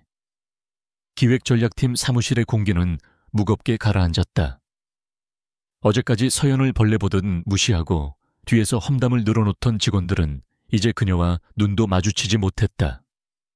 그들의 경멸은 이제 자기 자신을 향한 부끄러움과 비굴한 두려움으로 바뀌어 있었다. 서연이 자신의 자리로 돌아왔을 때 사무실은 기이한 정적에 휩싸였다. 모두가 그녀의 눈치를 살피며 숨을 죽였다. 그녀가 자리에 앉자 몇몇 여직원들이 우물쭈물하며 다가왔다. 저기, 이 대리님, 아니 팀장님, 저희가 그동안 정말 죄송했습니다. 몰라 뵙고 큰 실수를 저질렀습니다. 부디 용서해 주십시오. 그들의 사과는 진심 어린 반성에서 나온 것이라기보다는 새로운 권력자에게 잘 보이기 위한 생존 본능에 가까웠다. 서연은 그들의 얼굴을 잠시 쳐다보았다. 그들의 얼굴에는 과거 자신을 향해 쏘아붙이던 경멸과 조소가 희미하게 남아있었다. 서연은 그들을 용서할 수도 그렇다고 복수하고 싶지도 않았다. 그녀는 그저 담담하게 말했다. 지난 일은 모두 잊겠습니다. 앞으로는 각자 맡은 업무에만 충실해 주셨으면 합니다. 그녀의 목소리에는 그 어떤 감정도 실려 있지 않았다. 그 무심함이 그 어떤 질책보다도 더 그들의 가슴을 서늘하게 만들었다. 잠시 후 강지훈 대표의 이름으로 전체 공지 메일이 도착했다. 인사 발령 공지, 기획전략팀 셀레스트 프로젝트 TF팀장 이서연, 직급은 대리에서 팀장으로, 직책은 회사의 가장 중요한 프로젝트의 총책임자로. 이것은 그녀의 배경이 아닌 오직 그녀의 실력만으로 얻어낸 당연한 결과였다. 그녀의 명예는 가장 공적인 방식으로 완벽하게 회복되었다. 그 누구도 이 인사에 대해 이의를 제기하지 못했다. 그날 저녁 강지훈은 서연에게 잠시 이야기를 나누고 싶다고 청했다. 두 사람은 회사 근처 한강이 보이는 조용한 레스토랑의 룸에서 마주 앉았다.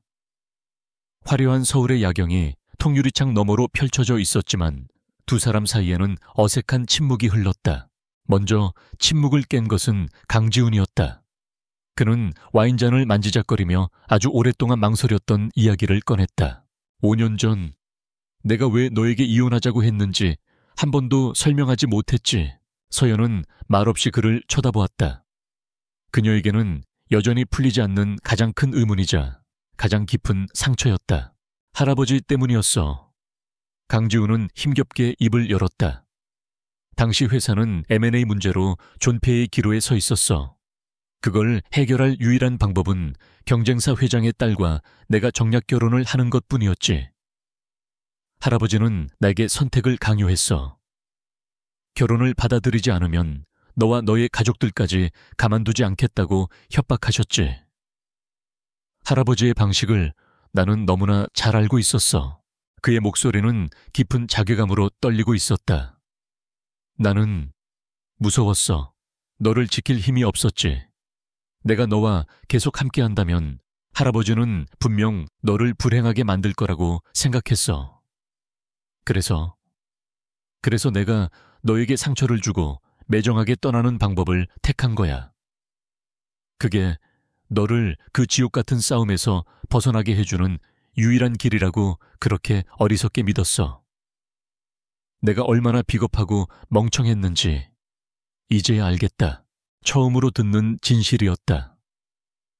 서연은 지난 5년간 그가 자신을 더 이상 사랑하지 않아서, 혹은 더 나은 조건의 여자를 만나 떠났다고만 생각해왔다. 그런데 그 이별의 뒷면에는 이런 아픈 사연이 숨겨져 있었다. 그의 선택이 옳았다고는 할 수 없지만 그가 그녀를 지키기 위해 자신을 희생하려 했다는 사실이 그녀의 얼어붙었던 마음 한구석을 시큰하게 울렸다. 이제 그녀가 이야기할 차례였다. 그녀는 지난 5년의 시간을 담담하지만 솔직하게 털어놓았다. 당신이 떠나고 얼마 지나지 않아 하윤이가 생긴 걸 알았어. 세상이 무너지는 것 같았지. 혼자서 아이를 낳고 길을 자신이 없었어. 수없이 도망치고 싶었고 포기하고 싶었어. 하지만 아이의 첫 심장 소리를 듣는 순간 나는 엄마가 되어야만 했어. 그녀는 미역국도 혼자 끓여 먹어야 했던 산후조리에 외로움 아이 분유값을 벌기 위해 온갖 굳은 일을 마다하지 않았던 날들. 아이가 아플 때면 세상을 잃은 듯 두려웠던 밤들에 대해 이야기했다. 그것은 그를 원망하기 위함이 아니었다. 그저 그녀가 살아온 진실을 알려주는 것뿐이었다. 강지훈은 고개를 숙인 채 주먹을 쥔 손이 하얗게 될 때까지 힘을 주며 그녀의 모든 이야기를 들었다. 그녀의 한마디 한마디가 칼이 되어 그의 심장을 베는 것 같았다. 그가 외면했던 시간 동안 그녀는 혼자서 그 모든 고통을 감내해왔다. 긴 이야기가 끝나고 두 사람 사이에는 다시 침묵이 흘렀다. 하지만 그것은 더 이상 어색한 침묵이 아니었다. 서로의 상처를 이해하고 아픔을 보듬는 깊은 공감의 시간이었다. 나에게 강지훈이 마침내 고개를 들었다. 그의 눈에는 눈물이 고여 있었다. 내게 하윤이를 만날 기회를 주겠어 아버지로서의 권리를 주장하는 게 아니야. 그저 부탁하는 거야. 하윤이의 인생에 아주 작은 부분이라도 내가 들어갈 수 있도록 허락해 줄 수 있겠니?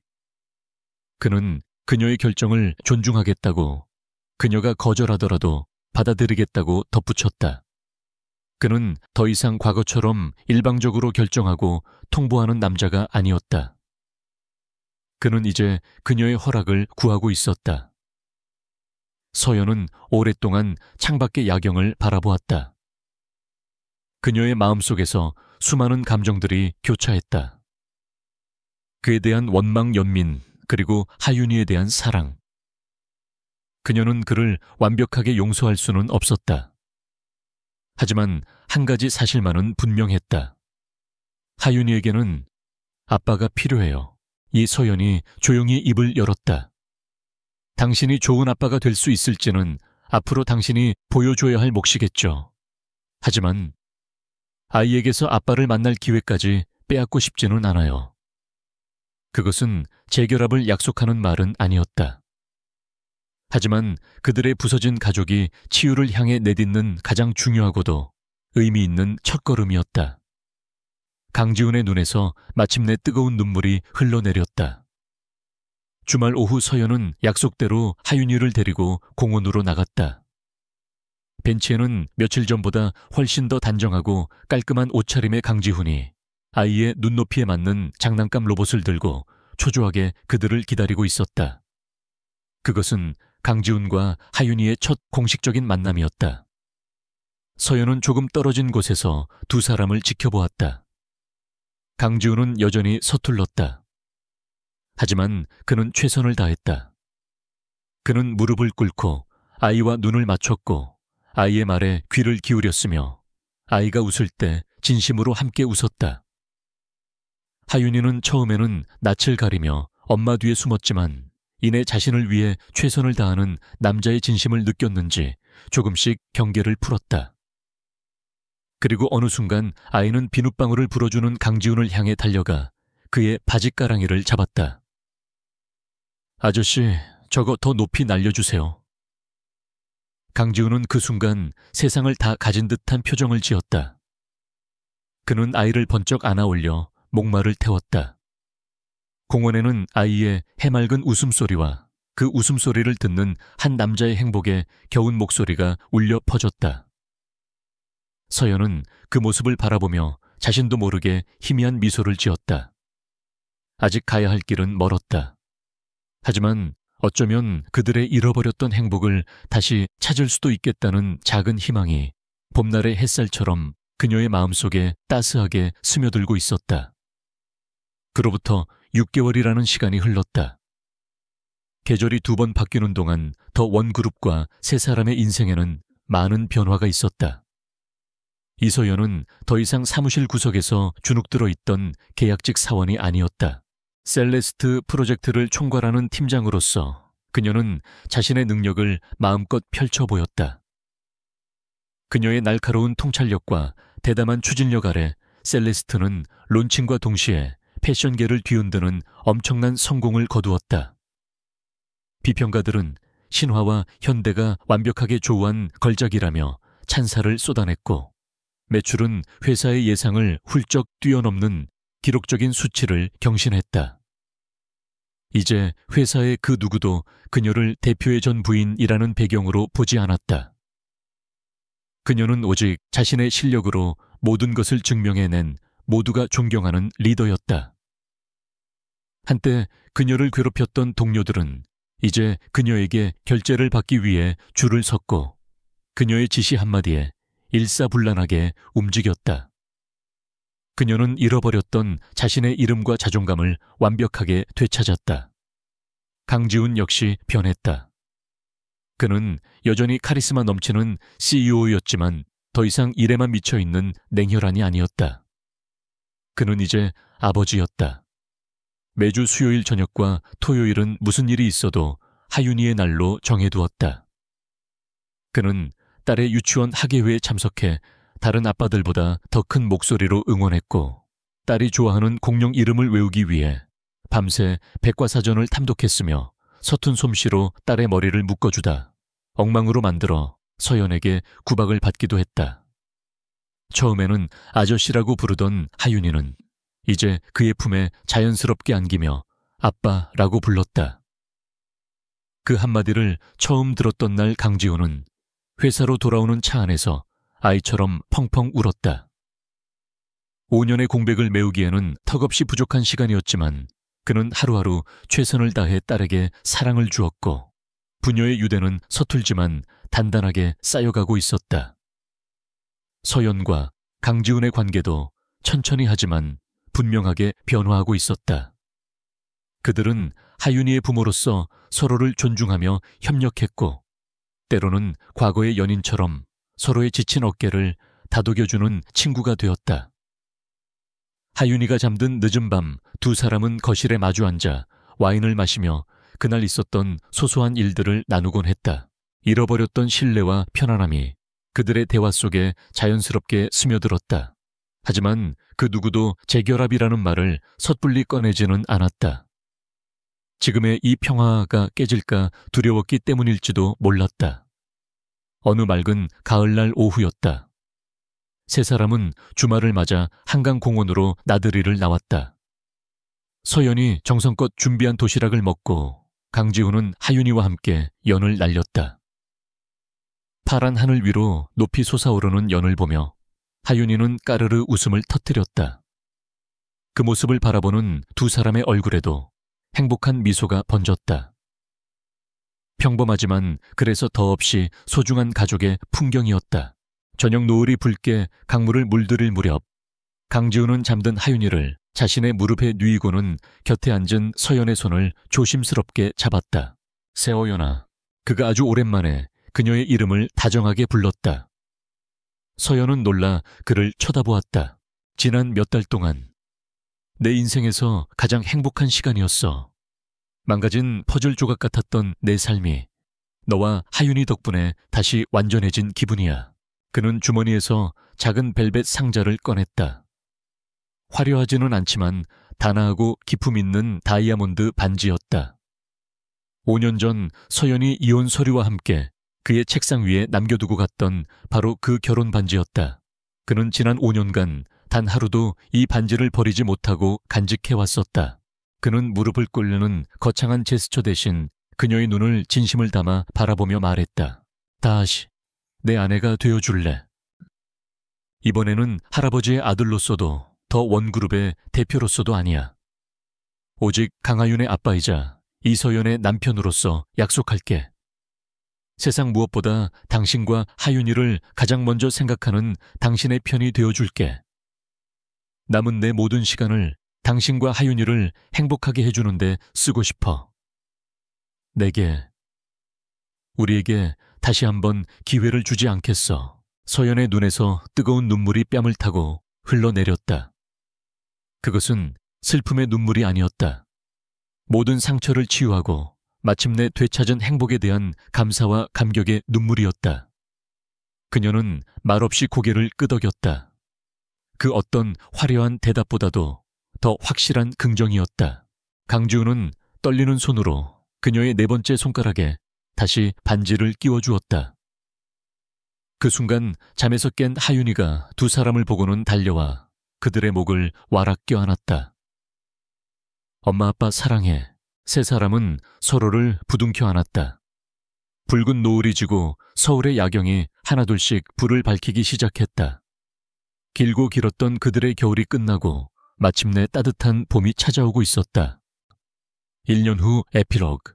셀레스트는 더 원그룹을 넘어 세계적인 명품 브랜드로 자리매김했다. 프로젝트를 성공적으로 이끈 이서연은 최연소 기획본부 이사로 승진하여 업계의 모든 여성들의 롤모델이 되었다.